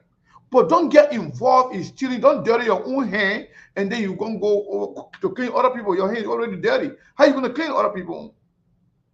That's the problem I have with them. But auditing George Weah government is the best thing you could have started on. But they themselves, they already put their foot in their mouth. You can't be auditing. We're talking about 30 million right now. The other bank and the money, what they now talking about 30 million right now, just that's for EPS. But the money that Joseph Barker they now put still already from their people, and they put in more than 100 million, 200 million. So how are you going to audit somebody for doing whatever you are doing? What is the purpose of the audit? What good is an audit when you yourself who is auditing when you're not clean? When you're stealing from the people that you're trying to protect. So it's all about showmanship. It's all about, going after the past government because that's what they campaign with. Just about, meeting their campaign promises somehow. If Joseph Barker is really serious, we will know. You will not get involved in stealing. You will not get involved in corruption. And you will have appointed the right people to do the job, regardless of your political party, regardless of who campaigned for you. But these people, they're not serious-minded people. So I don't really take this thing to be anything because Joseph Barker himself and the government, they are involved in corruption. They just stole 22 million. They just brought in another 30 million. That one thing can cancel out what, the yellow machine deal alone. It cancel out all the other things that they just, reveal. When they involved in a shady deal, we don't even know how much. We don't even know who the person is. A long-term friend. You mortgage the contract feature on the gentleman agreement. That people are they seriously they come in audit somebody. But the audit is all about setting score, settling score. They say, you know what? CDC, we got to audit them. But let me tell you something. They will go around the auditing thing. They will not go straight to where they're supposed to audit. They will not go there. They will not go to Maritime. They will not go to Central Bank. They will not go to NSA. And those are the area where the money is because you know what? They will not go there. They themselves, they finish stealing through those same places already. So when they try to audit, they will expose them. In fact, in other news, SKTV is in possession of some information from the NSA, wherein the new leadership of the NSA, the director, the assistant director for operation, the deputy director for operation, they all coming from the same group of people, same county, same tribe, and we know what they've done. They have gone and replaced all other people there, all the major, commanders in every county. They replace them with their own people. And they have also, created some budgetary allowances for themselves. We have the information. We'll talk about that different day. Just to tell you, if you talk about our government not going to do anything, all the things you see that audit and this and that, all charade. It's nothing serious. It's all showmanship, just to show to the Liberian people we say we're going to audit with it. I mean, what happened? They cancel the auditing of the central bank. Why they cancel the auditing of NSA? Why is it that they're keeping that lady who was sharing all the money from, from the Ministry of Finance? They're not audit. That's a joke. And So, I don't really worry about them. Mark, before we get to the lines quickly here, how do you react? I know you read it, but what say you? So we can go to the lines really quick. Let's hear from the Liberian people. When we keep saying this show that our government is engaging classic money laundering, people don't get it, right? There are procedures in as to how funds are being disbursed in Liberia, right? We got a budget. The agency and the ministry come up with their proposed budget. It must be approved. The lawmakers come and approve it. And if there are changes that should be made, we got something called the recast, right? In the EPS, they expended an additional $12 million. And second, you know how the process works. They said they had increase in the territory, but there was no increase in the territory. It's almost like they're just taking money and throwing it over there to get it back in reverse. Because the first thing you ask, if there are no activity to justify why you are requesting additional $12 million, then who authorized to give you $12 million without a recast budget? So it means these guys, they are just collaborating. It's like you got lawmakers in the House and in the Senate will just push money over there to the executive, go back and get the money. That money laundering. Because we're talking about additional 12 million, you say they are activity, but you cannot even justify the activity that warrant you getting additional 12 million. So who gave you the 12 million on which condition? And why the procedure that you went through to even give you additional 12 million just between 2018 and 2019 fiscal budget year? So Mom, yes. The same concern you raised, we had the senator from River G, right? Yes, Senator Dapo, right? Dopo. Senator Dopo, whatever Dopo, whatever his name is, the senator from from River G. You raised the same concern when he said, after the first budget, they created additional how many million? 25. 46.5 million. They created 46.5 million. They didn't know the money is there. Simply because they want to put the money there and take it. That's why they started taking the money right there in Grand Bassa County. When the senator of Bong County said they spent $8 million $8,000 to transport the other money. To move the money, to transport the money to Grand Bassa. $8,000.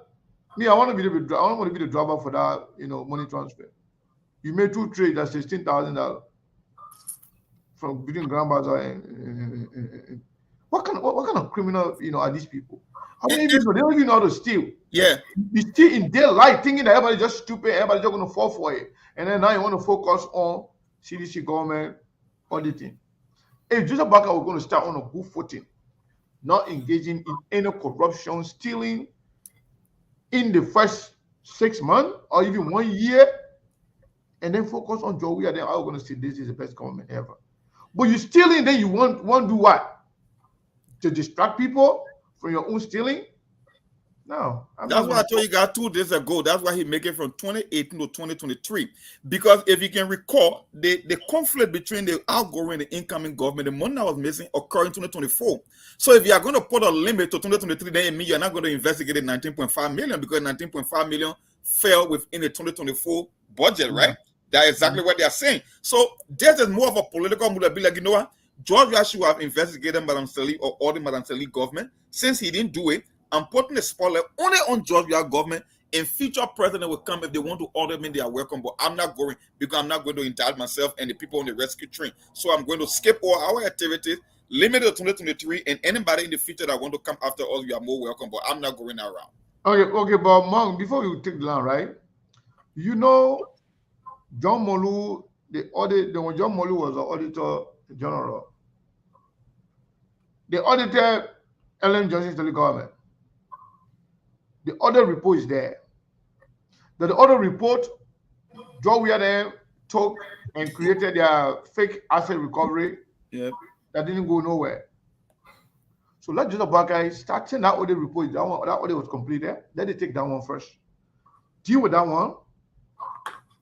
And then they go to Joe Weir government, and then they can start, and then they come to the audit themselves for the past 6 years. So let it just go in a systematical order. Let it start with the one that is already on file. Yeah, the one that is already on file. First come, first serve, right? the one that they were audited. That audit report is there. Yeah. In that audit report, they indicted Amara Kone. Yes. They indicted a lot of other people. So let it go through. Let it take that audit report right now.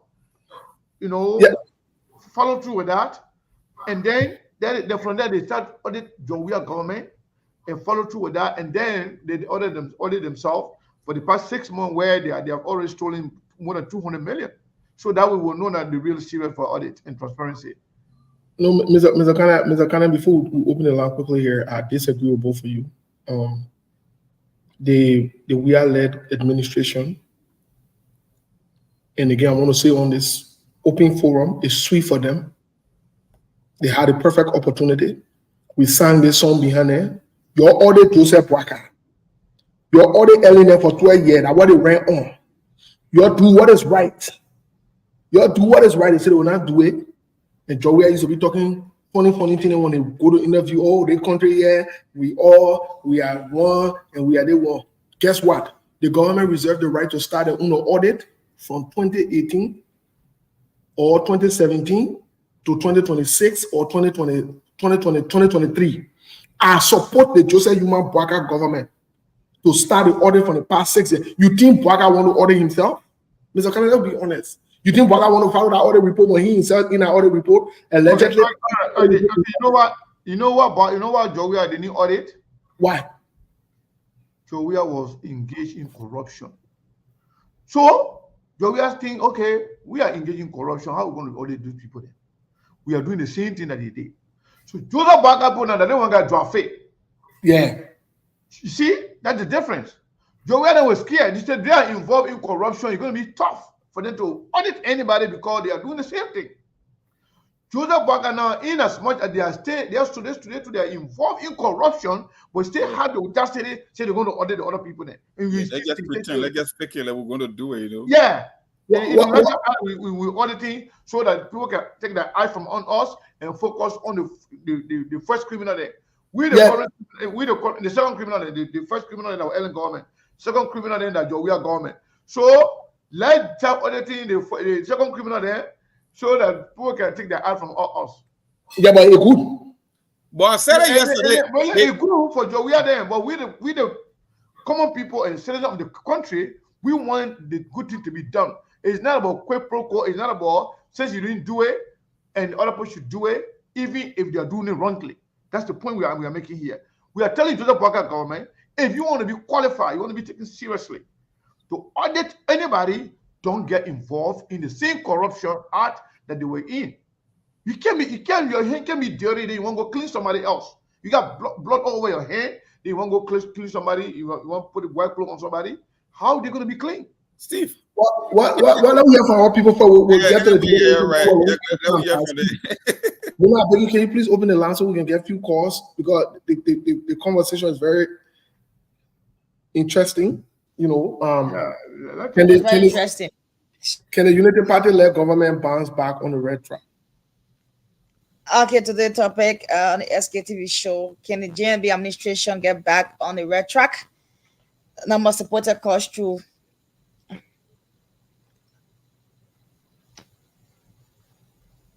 Good evening. The lines will be good today. Hello. Hello. Welcome, Chief. Let's hear you. Yeah. I'm very surprised to see one of my friends coming from Grand who just I think a few days ago. He told me that the government actually sit in the country and criticize government, more especially Joseph Yuma Boakai government. But just different of the interior, the man said even Babulu as I speak, I'm Babulu, but Jibo. Maybe so far they haven't really gone up San way, but from Babulu, G to Grangu around River. Did he understand the question? I mean, nobody can tell you they can't give all report on the room here. We are talking about. Hello. Yeah. Nobody getting back on the track. Get back on the red track. For Joseph Yuma Boakai administration. Yeah, to get back on the red track.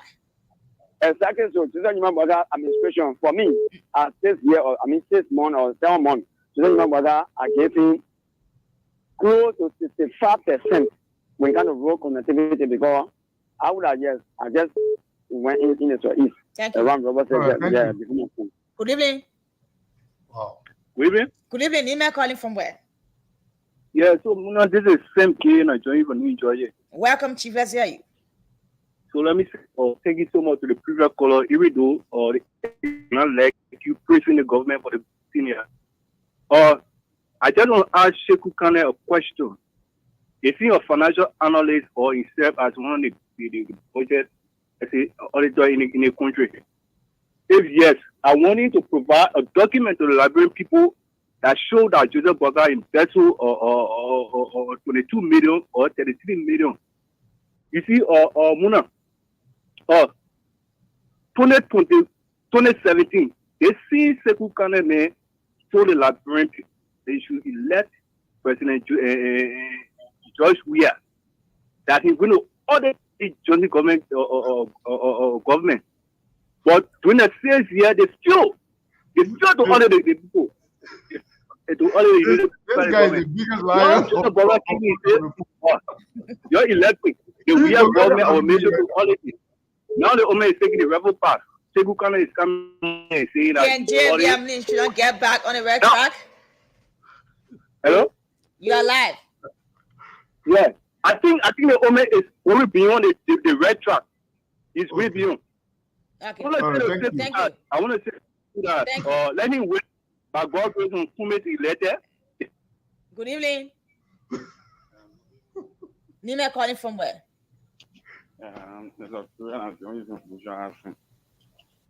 Welcome to Let's Hear You.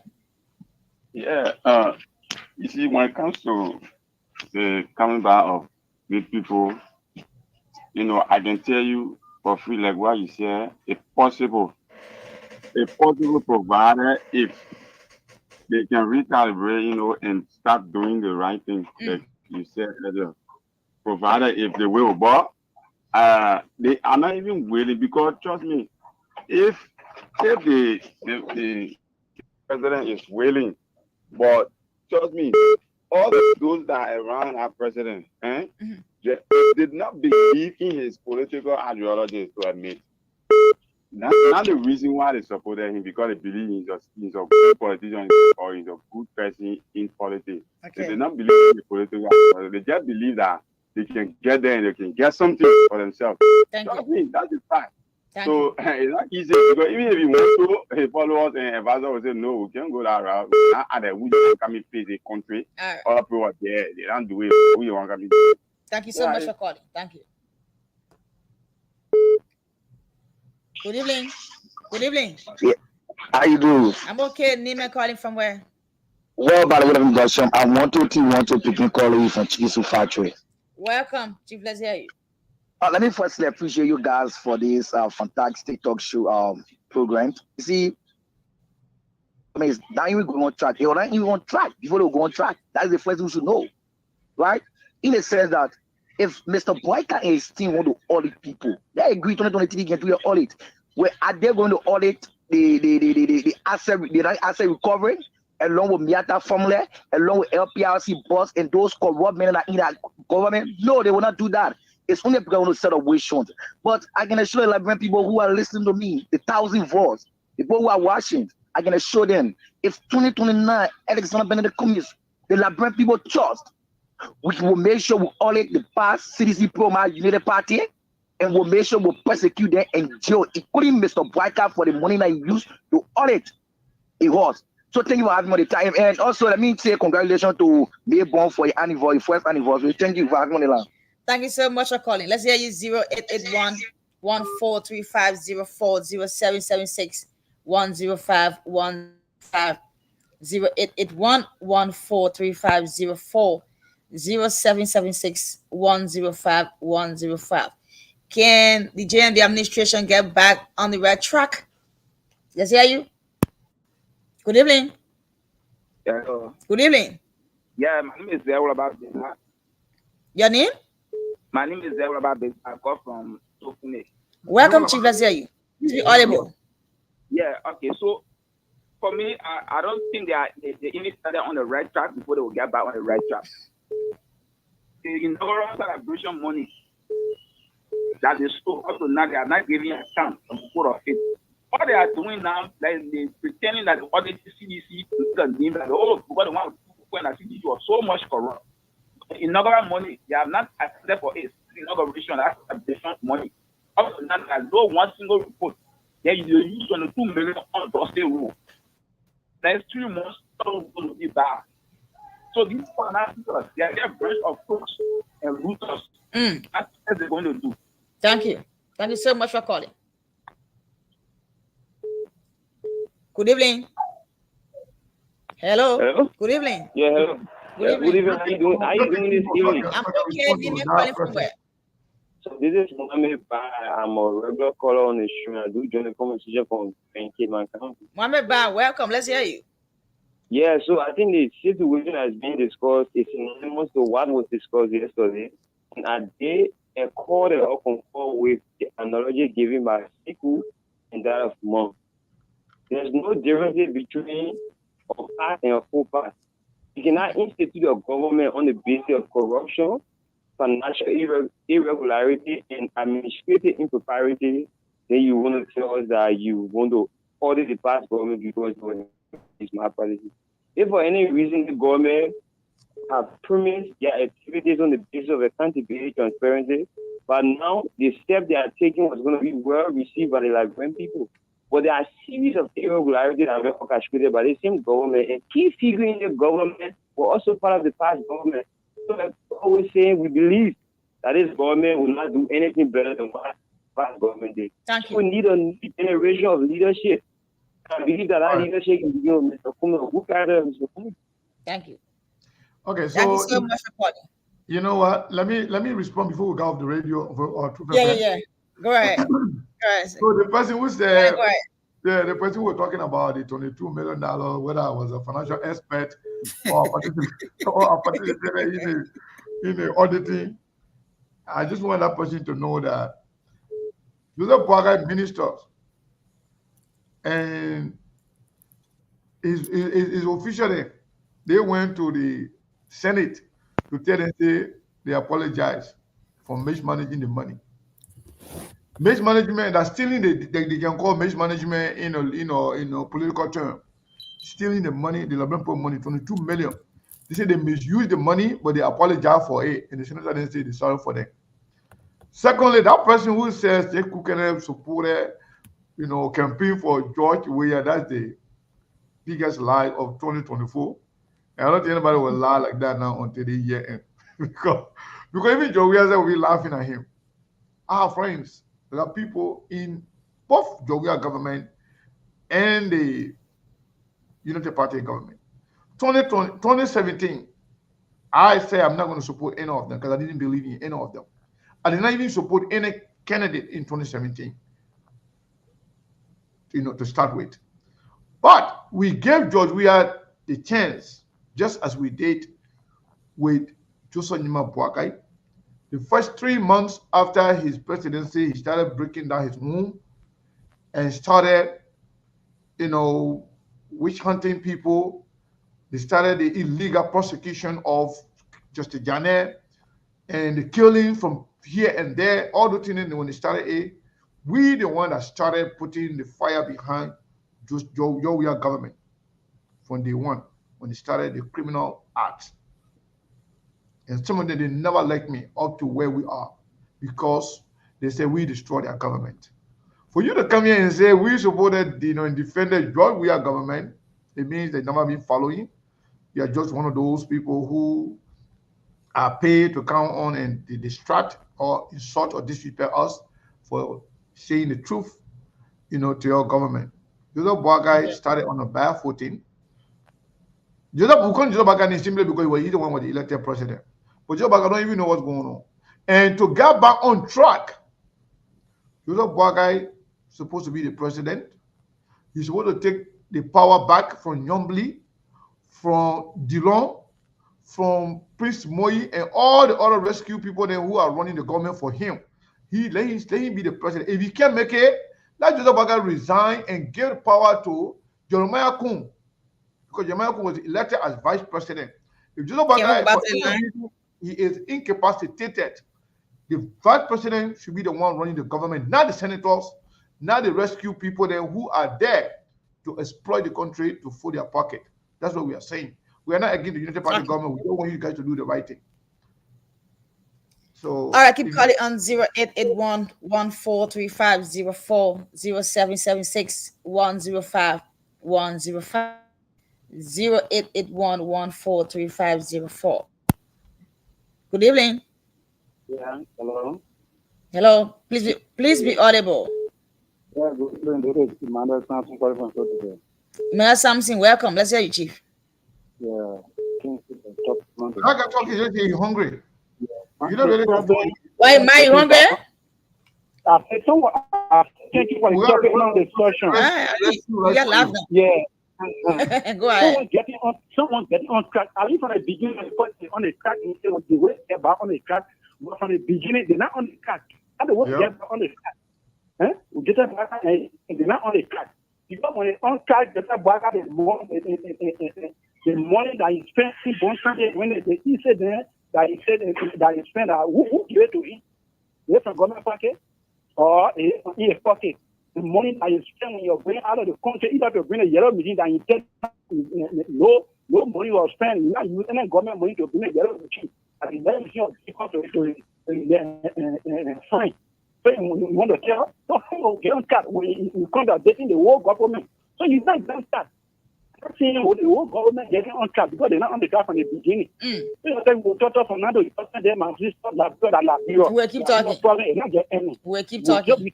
Yeah, so, we'll keep talking. Go out, say that was problem. Sure. So thank you. Thank you so much for calling. I mean, there's Good no evening. truck for them to go. The truck is not there. Good evening. Email calling from where? Yes, Your name? Frank Smith, joining from Carrollton. Frank Smith, welcome. Let's hear you. Thank you.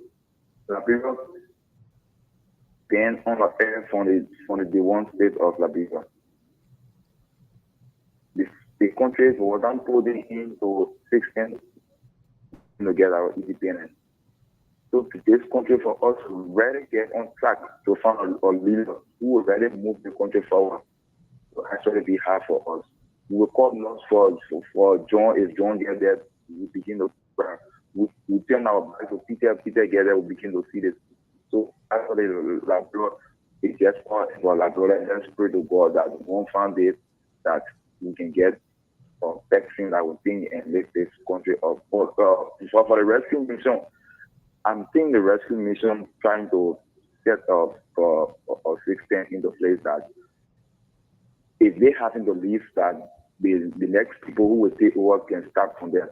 What I'm trying to say, but auditing the past government, because when the CDC was into power, the Liberian side on former President George Manuel Weah to elect the Ellen Johnson-led government, and he didn't listen to that of the citizens. So now this government trying to put that system into place that even if we having to leave the next person that will come there, will begin from there too. Thank if you. he fall in the trap, he go to jail.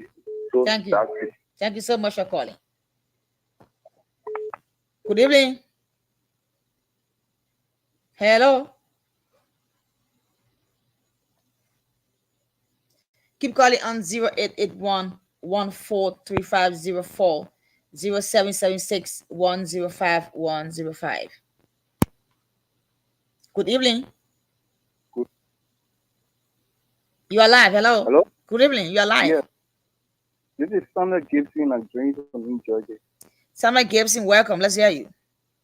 So let me say thank you so much for the show. And let me say thank you to His Excellency JNB for the tracking he's taking. Things he's trying to listen to the Liberian people before he forgets. When he told the Liberian people that when he lettered him, when he thinks you're going to audit the past government, but in his face, it's like he just what. Now, thank God, and he's coming back on the track. I think I'm going to say that he's going to audit the past government for what he did. Thank you so much for the show. Thank you so much for calling. Keep calling on 0881 143504 0776 105 105. When I just take two more. Can the JNB administration get back on the right track? Huh? Just take Just take two more calls and then we can get back to the panelists to react. Okay. Good evening. Hello. Hello. Good evening. Hello. You are live. Good evening. You are live. I'm calling from Bong County. Welcome, Chief. Let's hear you. Thank you very much. So, say, auditing is not a bad thing. We are auditing. You audit all. I'm not talking to you. Your question is on a phone. We're not hearing you. So, we're not hearing you. Can the JNB administration? Hello. Can the JNB? Are you there? Hello, I'm talking. Can they get back on track? That's what I'm saying. I don't think the government can get back on track. Okay. But I think they want to silence the CDC because we're not talking about auditing until the country will rising welcome. So maybe they want to just bring this auditing to just make CDC and pass to get back their shot. So I think that this is what we want to do. Okay. I don't think they are serious. Thank you.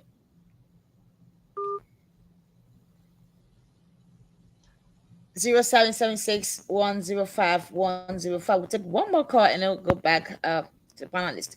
0776-105-105 0881-143504 0776-105-105 0881-143504. Can the JNB administration get back on track? Question. We'll take one more call and then we'll go back to the discussion. 0776. If there's no more call, we can just. Good evening. Okay. Hello. Good evening. Good evening. You are live. Name and calling from where? Okay, I'm enjoy you from Georgia. Welcome, Chief. Let's hear you. Okay. All right. This issue is that they're looking at this Joseph Bola. It's the same as the sensitive people. All right. The judge that they don't want to form it to say they are restoration. There are people that can't enrich themselves. So this thing just allows them to speak so that they work in here. But these persons are contradicting part of the time. But this is the point of view I just want to say. Thank you very much. Thank you so much for calling. Mr. Kane? Thank you. Thank you so much. Let's go to Monk and Steve. Monk, what's your reaction to all the callers? Oh, nothing strange. Our caller as usual, except for the guy that created his own lie that wanted to indict you on live camera with his allegation. But it's the same thing. For me, I drew my conclusion on this audit for the fact that they want to dump 180 reports in a few days or within the day. It says a lot. I told you the top three agencies they are targeting: the NSA, the EPS, and the central bank. They are politically calculated because you could send Steve Warner over there. He will be able to indict people just the way how our government engaged into money laundering. So hold on a second. Sorry guys. I got some call.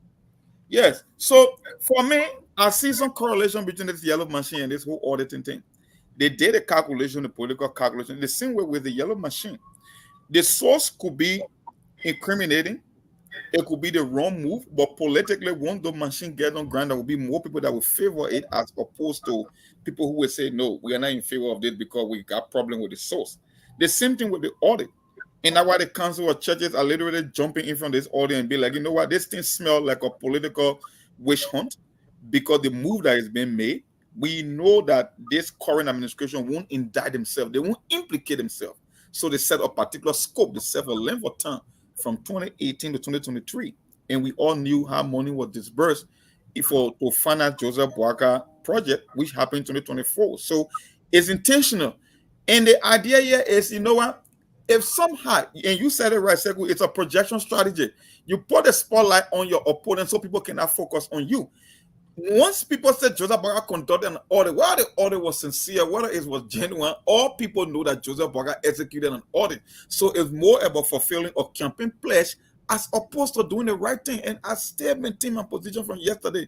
There is no difference between the yellow machine and the audit. They are all political charade. They are all witch hunt because once you are making a move against the we-are-led government, people are not going to focus on Joseph Boakai because they say we had the opportunity to do the same and he chose to skip over it. So now the boy is in Joseph Boakai code. So from an ethical standpoint, if you want to be a morally, you say, okay, yeah, the audit is not sincere, but from a political standpoint, it plays to Joseph Boakai favor because he promised to audit. At least he's auditing the previous administration before him, and that's it.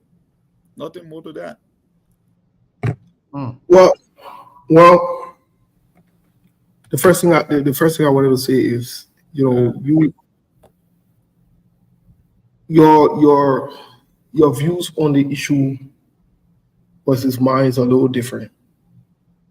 I say and I'll say again, it's sweet for CDC, it's sweet for George Weah. I love what I'm hearing, I love what I'm seeing. Regardless of the excuses you want to make, Joseph Boakai is doing the right thing. Look, Mr. Kane, if George Weah had audited the CDC, the United Party-led government, we probably wouldn't have Joseph Boakai in the race. This is a long shot that these guys are shooting. We might take this to be a joke. Yes, partly it is a distraction, but the truth of the matter is this. If the CDC and the United Party most recent election could go into a deal, they went into election twice. They went into they came together twice to go against the Liberian people. You can remember when the CDC and United Party worked together to convict Mr. Cummings, and the openers said they were working together. They had Serena Cephas parading. They had Joseph Boakai parading behind him. During the election, they went together. They stole the election. They promised George Weah in the second round that they were going to let him win. They went and duped George Weah. It's sweet for George Weah. I'm not here to say I'm playing any petty. I don't care about 6 years ago. I don't care about 8 years ago. I care about right now. George Weah had the opportunity to cut this thing off. They let Joseph Boakai off the hook. Anything we say that's speculation. The one that we see in now. No, that's not true. That's not true. That's not true. Don't say anything we say that's speculation. We are saying something with facts. So we know that George Weah, we know that Joseph Boakai stole money in the Ellen government. Yes. Yes, we know. Okay, so why George Weah never prosecuted him? Yeah, George Weah didn't prosecute. That doesn't make a speculation. We have facts. Joseph Boakai and Ellen government, Ellen himself, we agree that they were criminal, they were corrupt. So that's not speculation. If somebody thinks who they are, you got to believe them. Do you believe them, Steve? Steve, it was the Ellen government that put money in the NSA and the. You know what I'm saying? In fact, we squander all the opportunity, the $1 million, the $600 billion that they received. They say they squander the opportunity. They misuse the money. All the stealing that is created in the Liberian government right now was if they were initiated by Ellen and Joseph Boakai. And Joseph Boakai admitted to it. The money that they transferred to NSA to be taken out, the money that they were taking out of the maritime, the money that they were taking out of NOCA, it was initiated by Ellen Joseph Boakai and follow. So you can make your point without being dismissive of everybody else. The thing everything we're saying here is speculation. That's not true. Can I finish my point? That are facts. Can I finish my point? Yeah, you can finish, but when in that all of us that we are speculating, we are not based on Mr. facts. Kane. We have to come out to clarify that. Mr. Kane. Yeah. Mr. Kane. George Weah had a perfect opportunity to take away the mess we have on our hands. That's true. We can speculate here.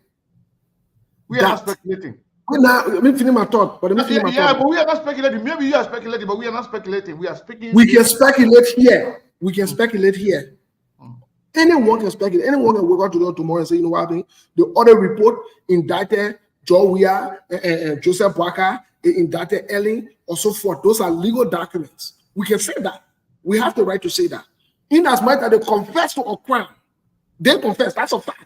That one is a fact. They confess to a crime. It is also a fact. Let me finish my thought. No, don't. Mr. Kane, it's not fair. It's not fair that I can't finish what I want to say, and you want to be putting words in my mouth. Let me speak for myself. You're indicting us. No, I'm not indicting. I'm not indicting all of us. I'm here. I'm saying all of us. No, but you can talk about you now. You can't say we are speculating. Then we just allow you to go with that. I'm saying we can speculate here that there was a document that indicted Joseph Boakai. I'm not talking about the confession that they made.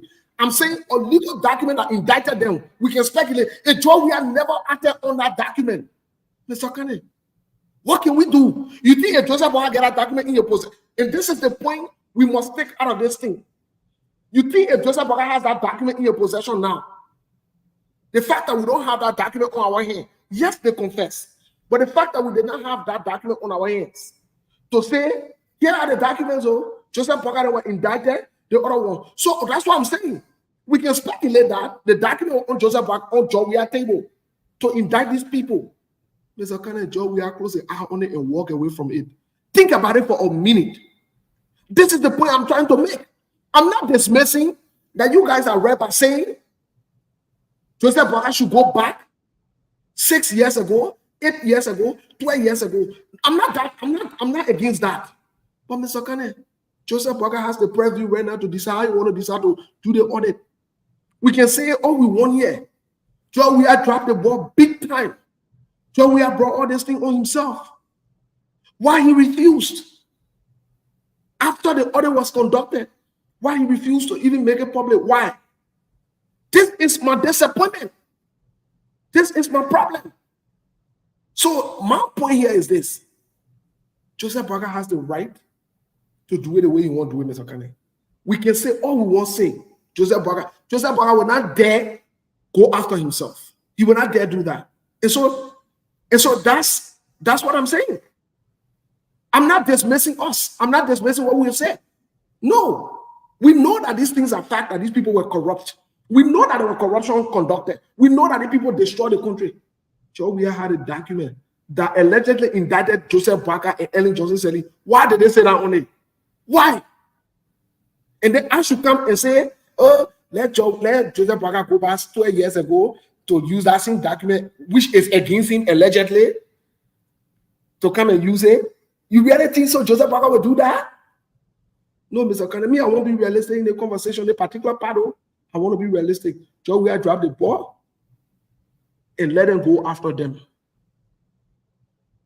That's what you do. Joe, we have dropped the ball. Joe, we have brought this upon himself, upon seditions and his government people. When other people take over too, Mr. Kane, after Joseph Boga, they will have the right to decide if they want to do 18 years ago, 12 years ago, and so forth. If they say they will not do 12 years ago, what will do? What will do? So this is my point. This is my argument to this whole conversation. Joseph Boga will not indict himself. I'm telling you that, Mr. Kane. The people already started with criminal business. Joseph Boga will not order himself. He will not go back to that report, and he will not use that report to position himself. He will not do it. So if you think he will do it, I pray he does it, but he will not do it. The one that in front of them is a distraction. I know that. I know they want to distract from the stealing that they're doing. I know that they're stealing. They will not hold themselves accountable. But they decide to throw John Where they're on the boss. And with that, I'll agree with them. And me, I'm with them. I'm with Joseph Boga on it. Let him go after them for the past 6 years. What they did. I'm with him. John Where should have done his own. The father, he didn't do it. Let somebody do it. Me, that's my only point I'm making. I start right there. Mom, go ahead. No, for me, I said it 2 days ago, and I think Steve is right. You want to do something right, you want to be the moralist, but you got to play the politics. And Steve is right. Everything that happened in the previous administration, why you think Joseph Boga going up? The first 3 agencies on their list are the NSA, the EPS, and the central bank. Because Joseph Boga been in government before he know where the borders are buried. They were the one that came up with the money laundering scheme from the Madam Talib administration that you can put money in this agency without them being subjected to an audit. So they know. That's why I keep telling you guys when they begin the show. Yeah. You can send Steve Warner there and you'll be able to incriminate and indict people because they know that standard operating procedure. So he's not doing this audit in good faith, but he must fulfill a campaign promise. And you said it right, Mr. Kane, that this thing is like, it's a projection strategy. Put the spotlight on Georgia and people will forget about Joseph. Yes. So Boga formula is, I must pretend like I'm doing an audit, and it's up to future president to come and do the same thing. If you want to skip over me, that's the choice that Georgia did, but I am going after them. Now, from a moral standpoint, we can say Boga is guilty of the same crime. But from a political standpoint, he's right. He's going exactly. to that came before him. So we just back to the same place we were 2 days ago. And Steve is 100% right on this one.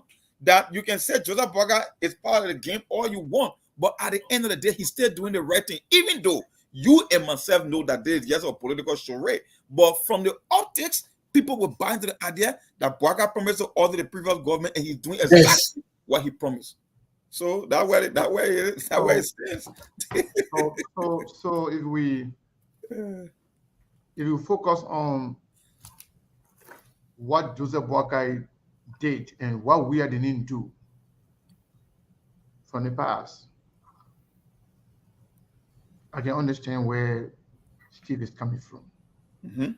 But if Joseph Boakai government is engaged in daylight corruption, not yesterday, not under Ellie, now, what moral ground can Joseph Boakai stand on and audit somebody for corruption? If you engage in corruption right now, daylight, 6 months into Joseph Boakai government, I'm not talking about whether or not we are audited or we did not audit Joseph Boakai. I'm not talking about what Joseph Boakai did way under Ellen 12 years. I'm not talking about that. I said if they were serious about auditing, if they were transparent about auditing, if they want to be the government, since government is continuity, if they want to be taken seriously, they have other audit report on file. You should take on all of it. Carry on in the systematical order. The one that happened first, you expose that one, come to the second one, and you come to the third one.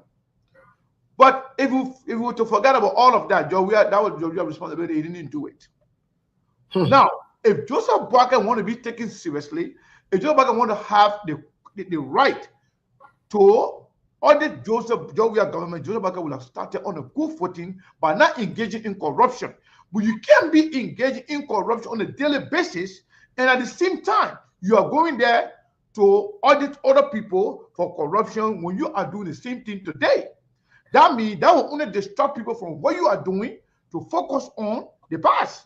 Not because George Weah failed to audit Joseph Boakai, that doesn't give Joseph Boakai the right to go and explore Liberia and steal from the Liberian people, be stealing from them on a daily basis, engaging in nepotism, violating our constitution every day, or simply because George Weah didn't support, they didn't audit them, so he had the right to do everything, destroy Liberia, destroy the system of governance, steal from the people, employ his nephew and all put into all the lucrative position to steal from Liberia. Joseph Boakai going, Johnson and children them going, and put them going to go negotiate to bring $30 million worth of things in the country. They're stealing $22 million simply because they are auditing Joseph Weah government, so they have the right to be stealing from the Liberian people. That's my point. As long as Joseph Boakai government started on a criminal footing, they started to loot the country resources. They are going to sell they are going to mortgage the country natural resources only to benefit they and their family, and only because they are auditing Joe Weah government, so Joe Boakai got the right to do whatever he wants to do. No, that's not the country we have. If you want to be the person to audit, you must do it the right way. Number one, you should not be stealing. You can't be stealing. If Joe Boakai was just focusing on governance and do the little he can for Liberia and for the Liberian people, I don't have problem. We held Joe Weah government accountable throughout the 6 years. So what's the wrong thing of auditing them? That's the best thing. But you that auditing that you should not be stealing from the Liberian people on a daily basis and then try to distract us so you're auditing somebody. If Joe Boakai was still about auditing, that would be going to be the first thing you're going to start on. You're not going to be engaged in corruption. You're not going to engage in yellow machine. You're not going to on that boss thing that they were doing.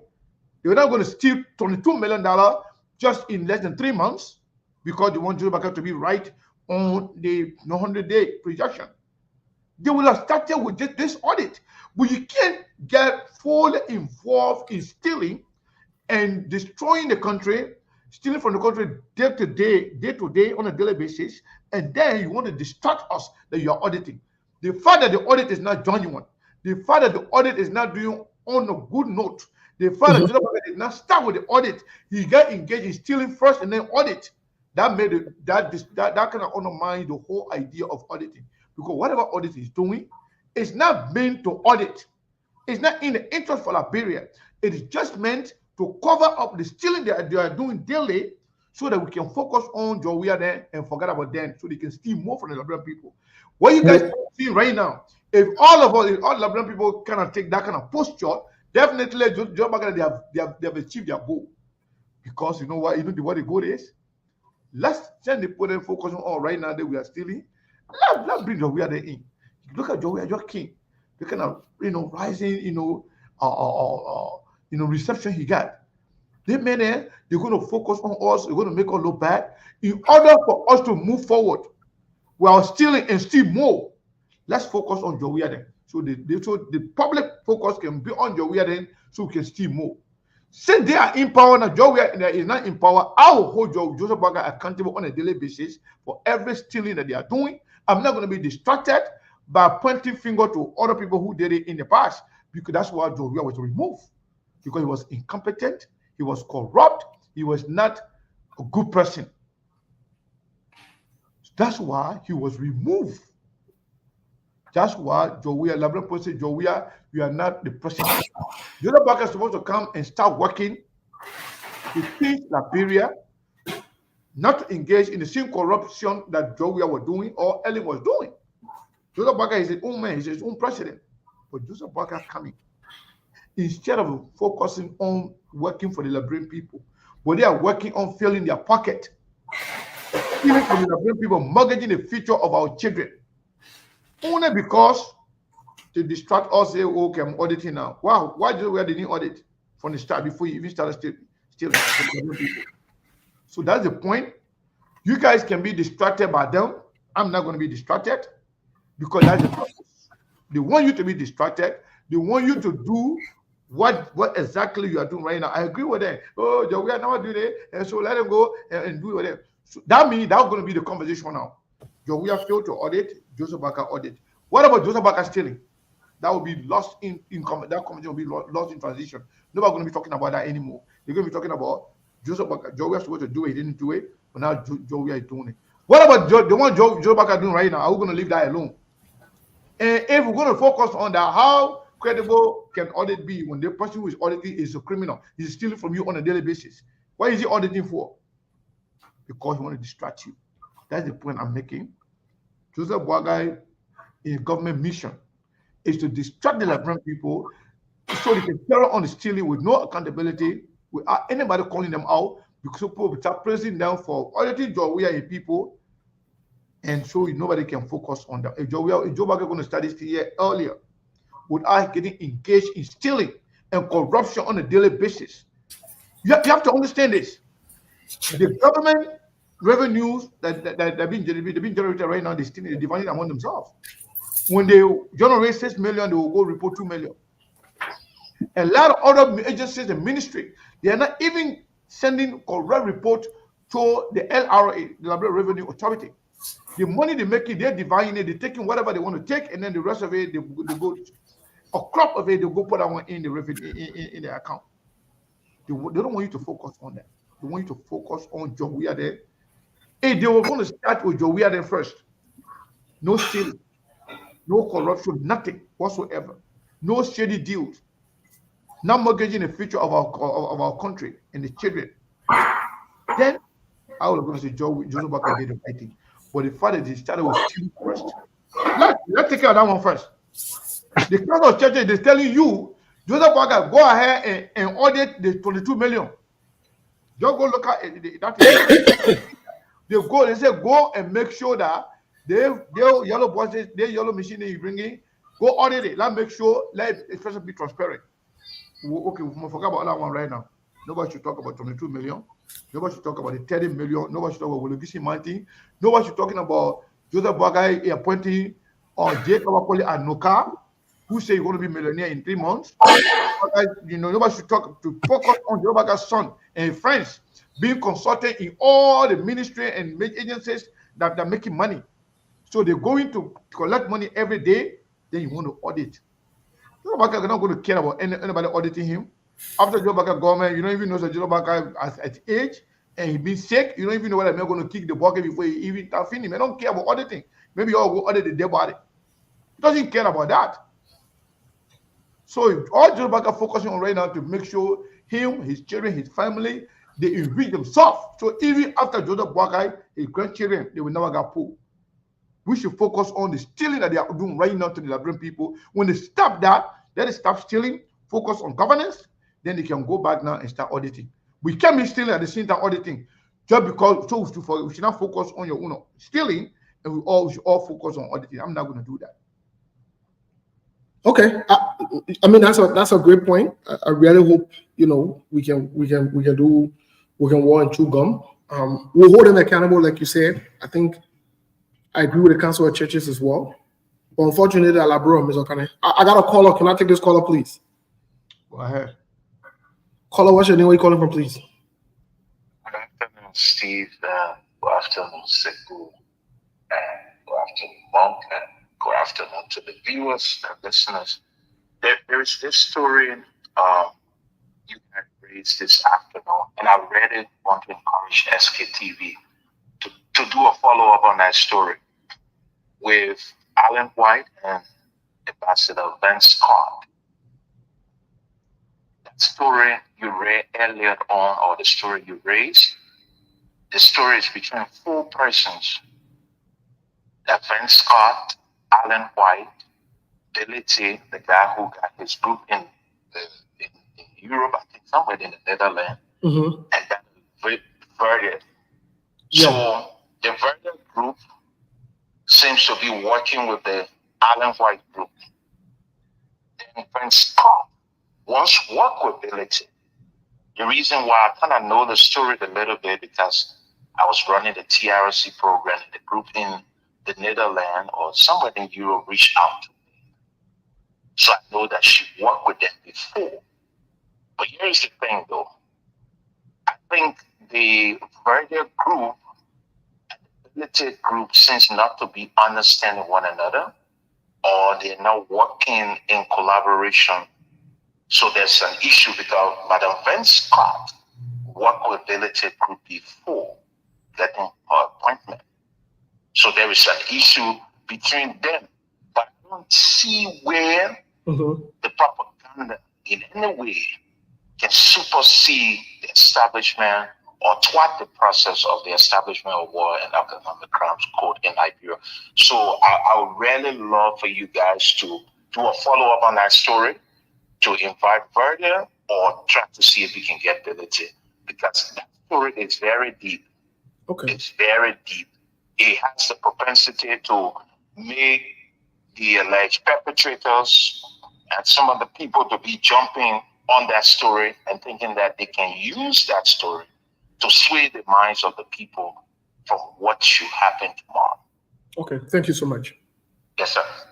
I got a last caller here, Mr. Conan, please. Let me call this last person here, this caller. Let me see if I can connect him really quick.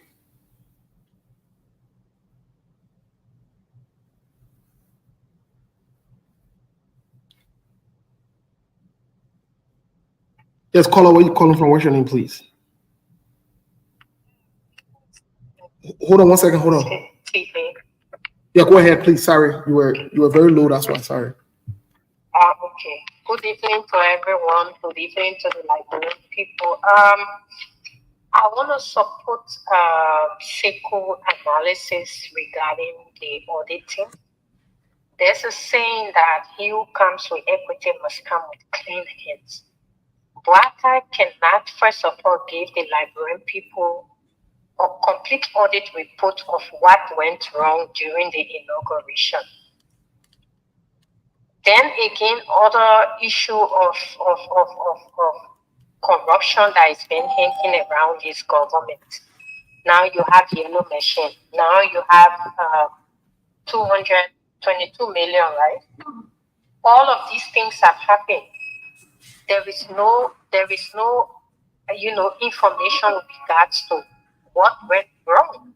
And now the so-called government want to distract the Liberian people attention from their corruption to the past government corruption.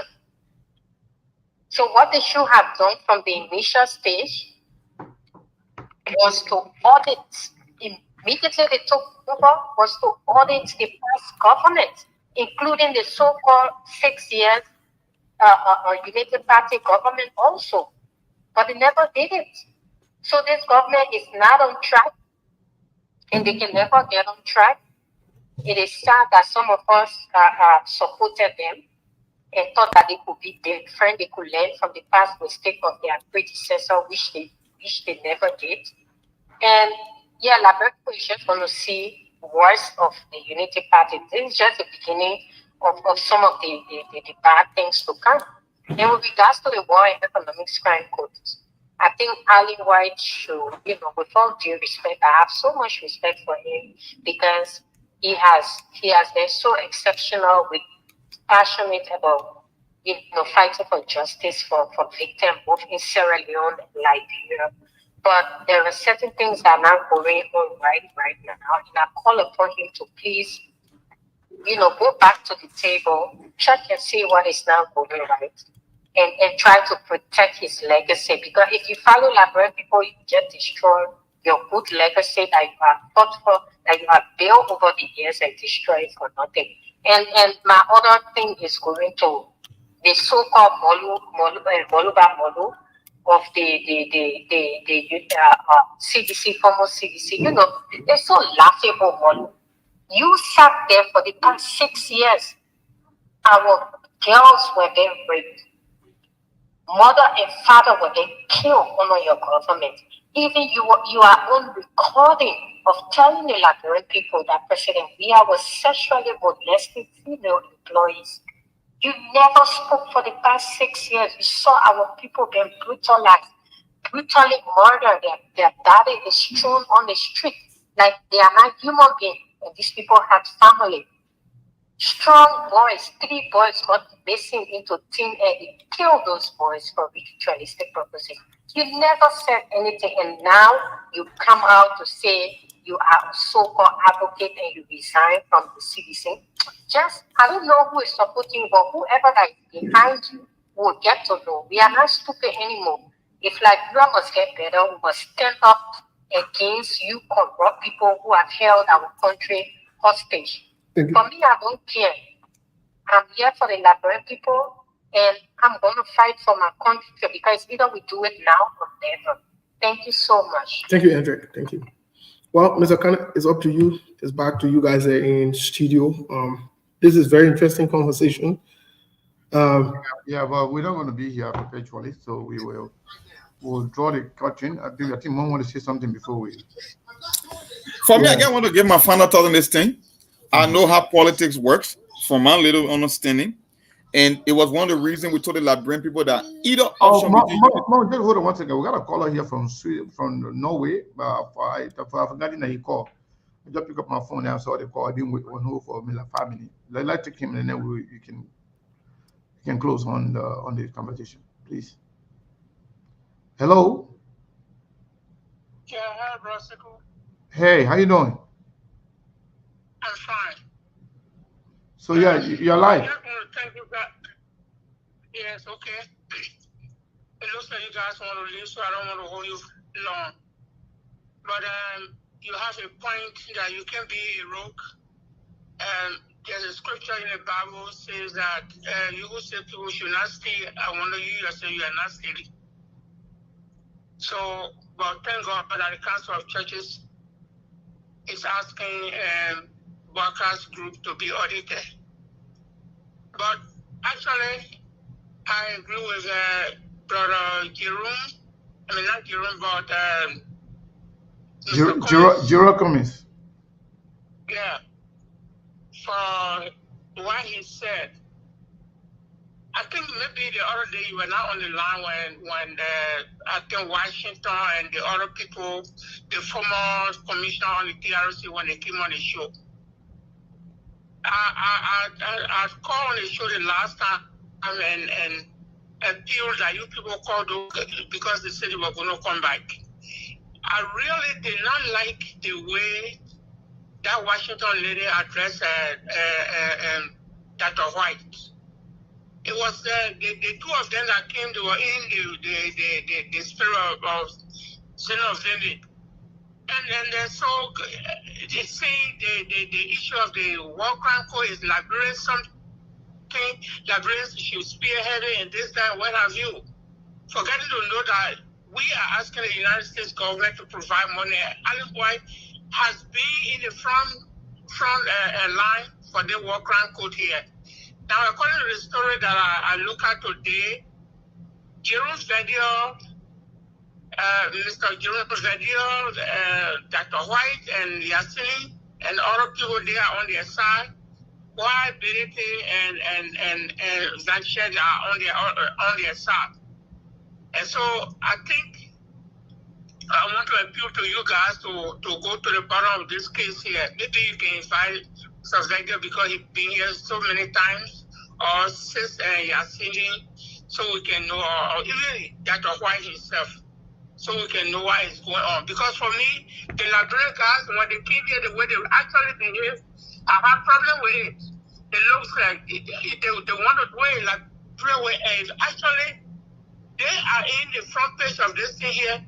Trust me, it will result to why you predicted. We will not have anything. Actually, we will not have anything. Thank you. So that's my proposal. Thank you so much. No problem. We heard you loud and clear. Thank you so much. Steve, yeah, so Mom, back to you. We can now close on, or maybe Muna wants something to say. Muna, you want to say something before we go? Anything? Muna? Oh, like for me, the other things, yeah. Can you hear me? I want to say something. Steve, please, if you have a caller, that the person please call their name. Yeah. Yeah, they always do. This guy, I always ask that. I see a text from someone and the person call their name and thing. This guy was Abraham. This guy was Abraham from Norway. Yeah. He call his name. They call that Steve having. Okay, for me, the other thing is fine. It's not bad. It's a good thing because what the former president refused to do, and Joe Biden is doing it. It's not a bad thing. But the only thing I would say, we all pray that to get new breed of leaders that will come and start from the past, because we are talking about transparency here. Yeah. That's it? Yeah. Okay. Mom. My closing statement will be very simple.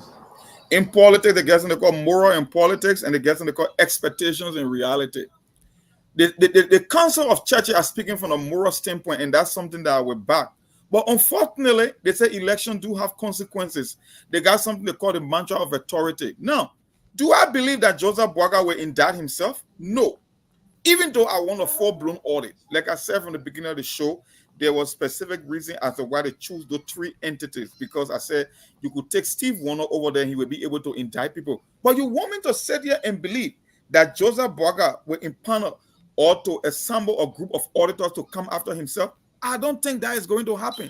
So the issue here is not about being lost. It's not about Joseph Boaga trying to confuse us or trying to take the spotlight from on him, because I know SKT will be here to hold his feet to the fire. But the reality is, one Joseph Boaga is the one in power as the chief executive, I will never expect him to indict himself. That I know. So I want an audit, but I know the audit is there on the arrival from the political standpoint, because it will be nothing but a political witch hunt. But equally so, Joseph Boaga argument here from the political standpoint, it will resonate with a lot of people, because Steve said it right. George Weah, you were given a mantra of authority as the commander-in-chief. Joseph Boaga know where the bodies are buried when it comes to corruption, whether it was those bogus.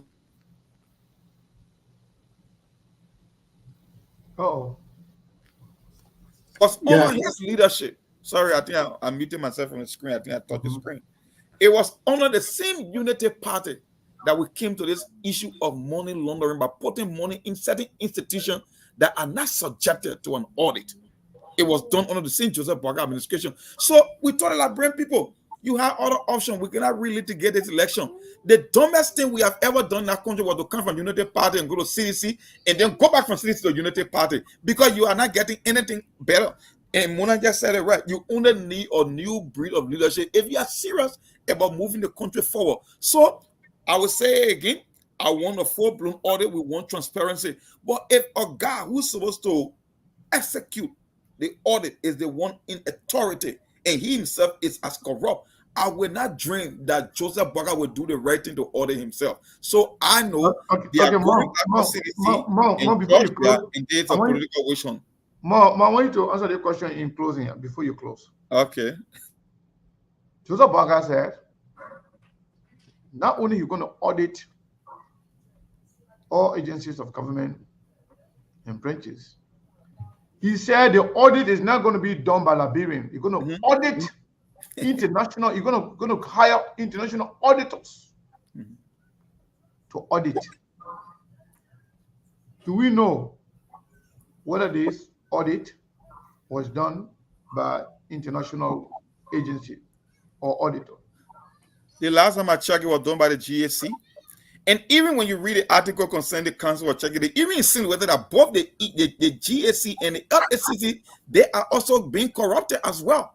And I gave this example from the Cross report under the We Are administration. Yeah. We are told we are bringing an international auditor, but what they did, they deliberately withheld critical information that was going to complete the audit. So when Cross came to Liberia, they went to the central bank, they went to the financial management team, they gathered all the people, but they said, we cannot come up with conclusive findings in this audit because the information that we need, they are being withheld. So it was just nothing about wasting taxpayer money. It was a political story, and Joseph Boakai is doing exactly the same thing that CDC did. Let me make it seem like an audit, but I'm not interested in transparency and the full-blown audit. So my position remains the same. And I think today Steve and myself will come from the same village.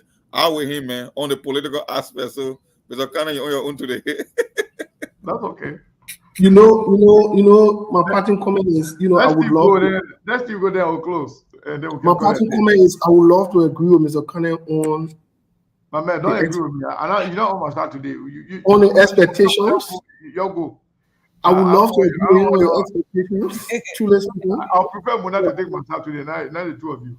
But we're dealing with people who are morally bankrupt. It's so that's why the argument that Mr. Kane and Mona are making, truly speaking, is the right argument. That's what needs to be done. You can't say you want other people, but you yourself, you started the stealing from the get-go. You took 6 months to steal and to dirty your hands. As we speak now, you still got a yellow machine on your hands with no hair, no tea. And so, yes, this should be the call for the day. Unfortunately, Mr. Kane, you and I know we're dealing with people who are shameless. And when I say it, sometimes people get very with me. It starts from Joseph Boakai. Joseph Boakai is a man who's supposed to be an elderly man. Joseph Boakai, dry-facedly, shamelessly sat on a platform with a convicted criminal to collect money for him. A confessed criminal instead of Witherspoon. So that to say they will go order CDC as a means to distract people they will not do. It's a kind of that one a simple thing for those men. The easy thing for those men. And the reason why I'm solely in support of Joseph Boakai and taking that move, in as much as it's a disgraceful and shameful move, the reason why I'm solely in support of it, Joe, we hadn't had an opportunity to put this whole Boakai thing into bed. They did, and we told them on the same show, President Joe, we are your order these people, you do what is right. They said they will not do it. They will play politics. They drag this thing, they make games out of it, they make all those stupid in the country. When we used to say, Joe, we had them and do what is right, they see order Benin. CDC and they will cost you, they will cost me, they will cost our parents, they will threaten us so that even go to our own country. Yes, they did that. So this mess that we got on here, truly speaking, Joe, we had invited it. So, I mean, what do you want for us to do now? I start here. Okay. Thank you so much. Muna, I know you're tired now. We're going to go. First of all, I want to say thank you to all of you guys, for keeping SKTV alive. And I maintain that Joseph Boakai has no moral ground, has no moral latitude whatsoever to even talk about audit. Joseph Boakai is supposed to start this audit 4 months ago. The day they started,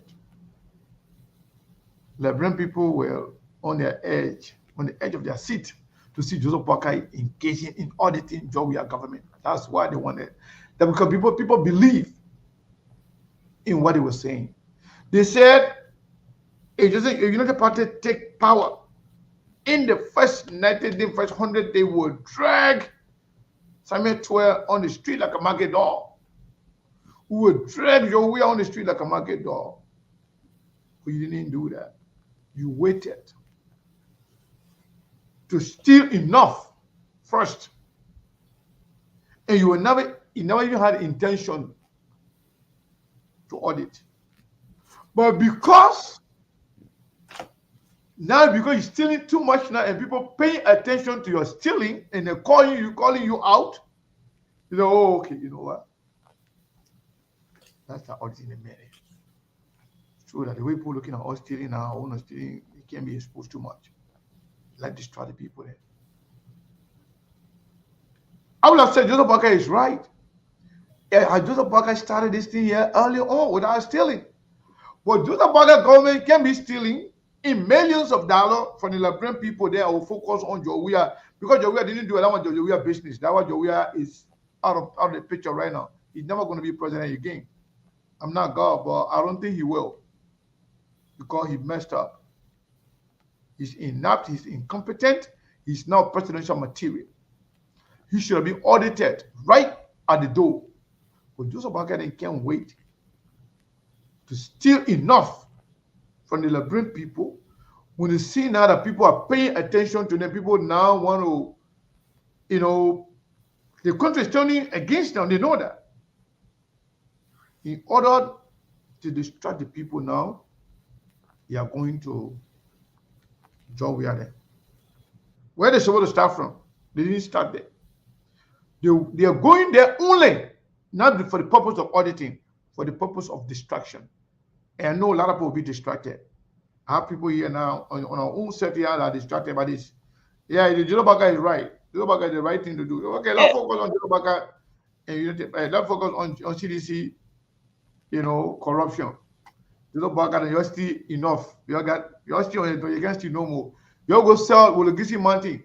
Go sell Putu Mountain. You go bring another 200 or 300, 400 yellow machines. And you go and buy more trucks and put it in the sunny them. So long as you're auditing Jowia government and you're right. You go do everything. You steal all the money from the country. The only thing, the good thing you can do, you go audit Jowia and say, that means you're right. You do whatever you want to do. We support you. You steal all the money. So long as you're auditing Jowia, then it's fine. It's okay. You have a good day. Thank you so much, Muna. Okay. We appreciate you. Thank you. Muna, 1 second just before we leave. I beg you, Muna. I beg you 1 second. Just before we leave, folks, tomorrow we'll be on tomorrow by the grace of God. We are getting here. We'll confirm it tonight, but we're getting unconfirmed report that President Joseph Boakai is asking the legislature to come back when it closes for the July 26th. He's asking them to come back to recast the budget to add 80 million. Again, unconfirmed report. 80 million in the budget to fund his yellow machine project. Yeah, it's okay. So long he's auditing Jowia, that's fine. Let it come back and get $80 million to Joe Boakai. Auditing, just continue on the auditing. So I can take any money. Okay. Let me say many things in there. Yeah. Thanks to all of you, our callers, our listeners, for always being there. Do join us tomorrow, same time, same station for the SKTV show. Until then, Muna Lagri. Goodbye. Muna Lagri, thank you so much, Muna. We appreciate you. Thank you, Muna. Yes. Yeah, that is, Mr. Kane. Tomorrow, Your government doing well. Your government doing very well. You know, you keep auditing and you keep stealing. It's fine. So long you're auditing, stealing part, we agree with you. No problem. It's okay. Me, I will now. Tomorrow, I come and go write some kind of stuff on my page, on my personal page. So long Joe Baga auditing Jowia government, let it steal everything. Like they can even sell Liberia and get it they get the key to, you know, the children there and the grandchildren there. So all of us can be stranger in Liberia now. They own Liberia. They own everything. As long as the auditing Jowia government, they fine. Yeah. Well, thank you so much, Joseph Baga. We'll see you tomorrow, Mr. Kane. I run. So yeah, so we will be posting the I know Steve, I forgot to send you the information about the ANC Global people then. They're having that program. We come on the show before me. You know, we'll talk about it in the back. So we're going to post it on the page as well. So that they really want us to. Yeah, it's my own time to agree now. We agree. I agree. We agree. Joseph Baga can steal now. You're free to steal. All you need to do is just audit your government. It's okay to steal. Do all the stealing. Take all the money, put it in your pocket, go put it in the bank account of your children and your grandchildren. So long you audit your government, you're good. It's a good thing. Joseph Baga they really want this all about it. They want it. But black people, they wanted to distract you, and now you're being distracted. Yeah, that's a good thing. Because we are now auditing him. So let Joe Baga audit him. Okay, Joe Baga audit is good. At the same time, too, Joe Baga will continue to steal, enrich himself, his family, his children, his grandchildren, his group of Sanama Swan, and that say they call themselves Sanama Swan. Let Joe Baga make them rich. So long he auditing Joe, it's what matter. Continue. Then the other person that will come later on will come to an audit. Because that time Joe Baga will be there. You know, because he's old now, he's aging and he's sick. We don't know. Like I said, I don't pray for somebody to die. But even some of me, I don't have my mom and my dad anymore because they were old and they passed. But so long, Joseph Baga is auditing Jowia, stealing Umpa, we don't have a problem with it. Let him steal as much as he can. Because that's what we want. Just audit Jowia. Just like somebody was saying, oh, you know, that thing here, the election here, you start attacking other people there, they think all about removing Jowia. Yes, the same notion that the election was about removing Jowia. So now, the country, the governance of the country now is only about auditing Jowia and Jowia government. It doesn't matter how they govern. It doesn't matter how much they steal. It doesn't matter how much disgrace they bring to Liberia. Sometimes when I sit down, I look at some of the thinking of Baga supporters. The bosses that came from Ghana, that you shamefully returned, how can you didn't come back to tell us sorry? When we expose it, you say we were lying. Now we were right. How can you didn't come back? We exposed it. We said those were all bosses. If we're not going to expose that, they were going to bring 300 of those trash in Liberia and take money for it and share it with their corrupt counterpart in Ghana. When we expose that, that is taken back. But you still don't have the moral to say, oh no, yeah, SKTV don't want to pay all right. And we've been right on everything. Oh, the Memphis bring the other machine there, send the country back, you know, send the country for a long time, no, but nothing happened that day, it's okay. Let Joseph Baga, you know, let the machine work. You don't even know what is in it for you. You don't even know what is in it for the country. You don't even know whether they brought it for themselves. You don't even know how many of those machines that are going to be contracted under their name and their family person's name. You don't know how many businesses they have created for themselves, that they're going to own some of those machines and trucks, that they're going to rent it to the money companies in the country. They've been making millions of dollars for them on a monthly basis. But some of you mud brain just there. Oh, the yellow machine thing is good. They're not a member in the country. They're not going to clean our money. You know, Baga be in the country for how long? You know, Baga was managing director for LPMC, Minister of Agriculture, Vice President. He didn't get none of those in the country or do nothing, did nothing with it. Because Joseph Baga is president now, they are giving him everything in return for something at the expense of the country. But you don't have the capacity. You do not have the intellect to understand some of those things. Or you think Joseph Baga bringing the machine in the country, so if you come in the country for the country and let it go clean the road, they're going to clean no road. It's for them. They're going to say LeBron Pona agree, so they're not going to sell it to people. Who are the customer? Joseph Baga family, his relative, his friends, and the rescue people. They are the ones going to be the customer. They're going to buy it and they will rent it out to all of those money companies. Because when they came in, they found out that Eddie Snow got hundreds of trucks. Vice President Kun got hundreds of trucks in the mining company in Nima County and Cape Mon County. So they're going to getting millions of dollars on a monthly basis for those trucks. So Joseph Baga and too, they have to create an avenue so they too can have some of the equipment in the country. If they can get Wologisi, in return, but they will have something that will sustain them, that will make them rich and richer. But you say, it's okay.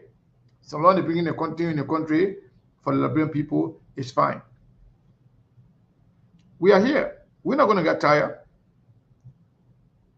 You can't have everything at your advantage.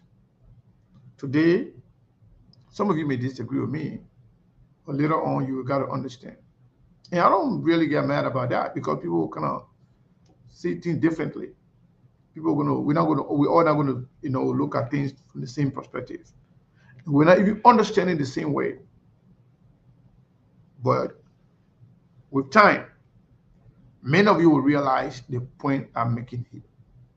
If you give these people an inch to distract you from their stealing, they will steal more than you are calling for right now. Whatever they're going to audit.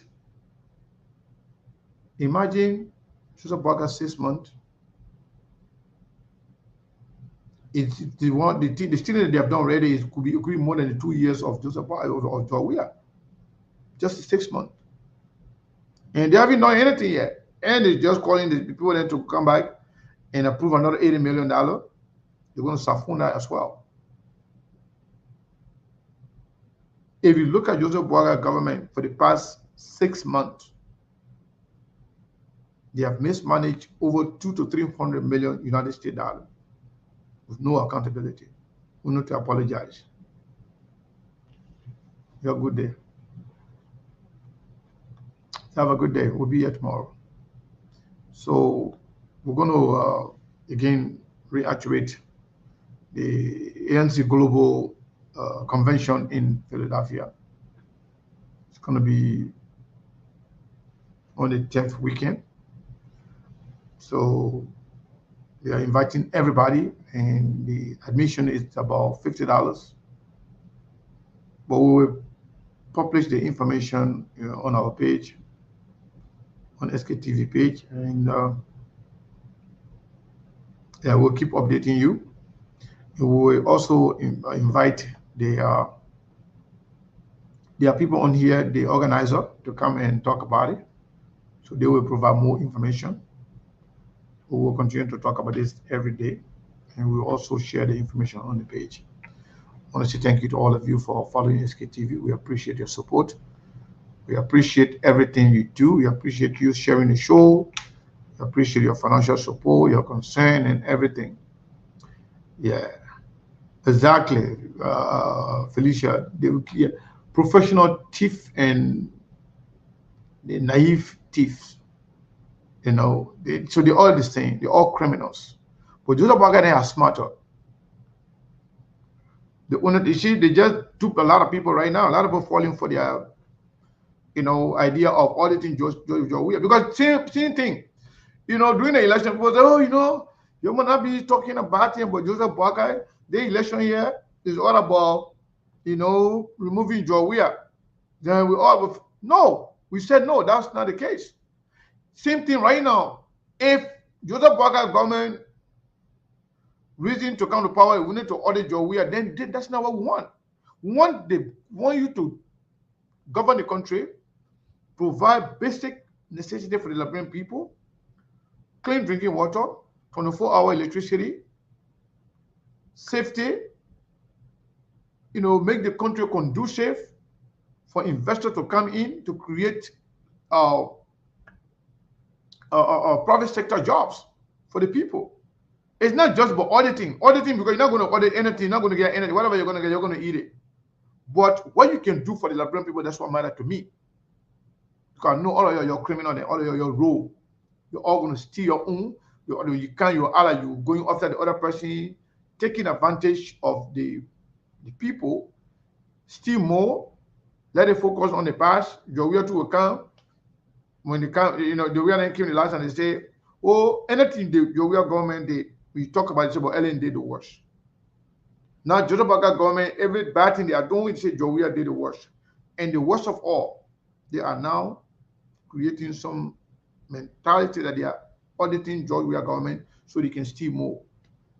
We're going to be in the cycle until we can get better leadership for our country. Liberia will continue to suffer. Liberia is the victim here. So I'll see you tomorrow. Good night.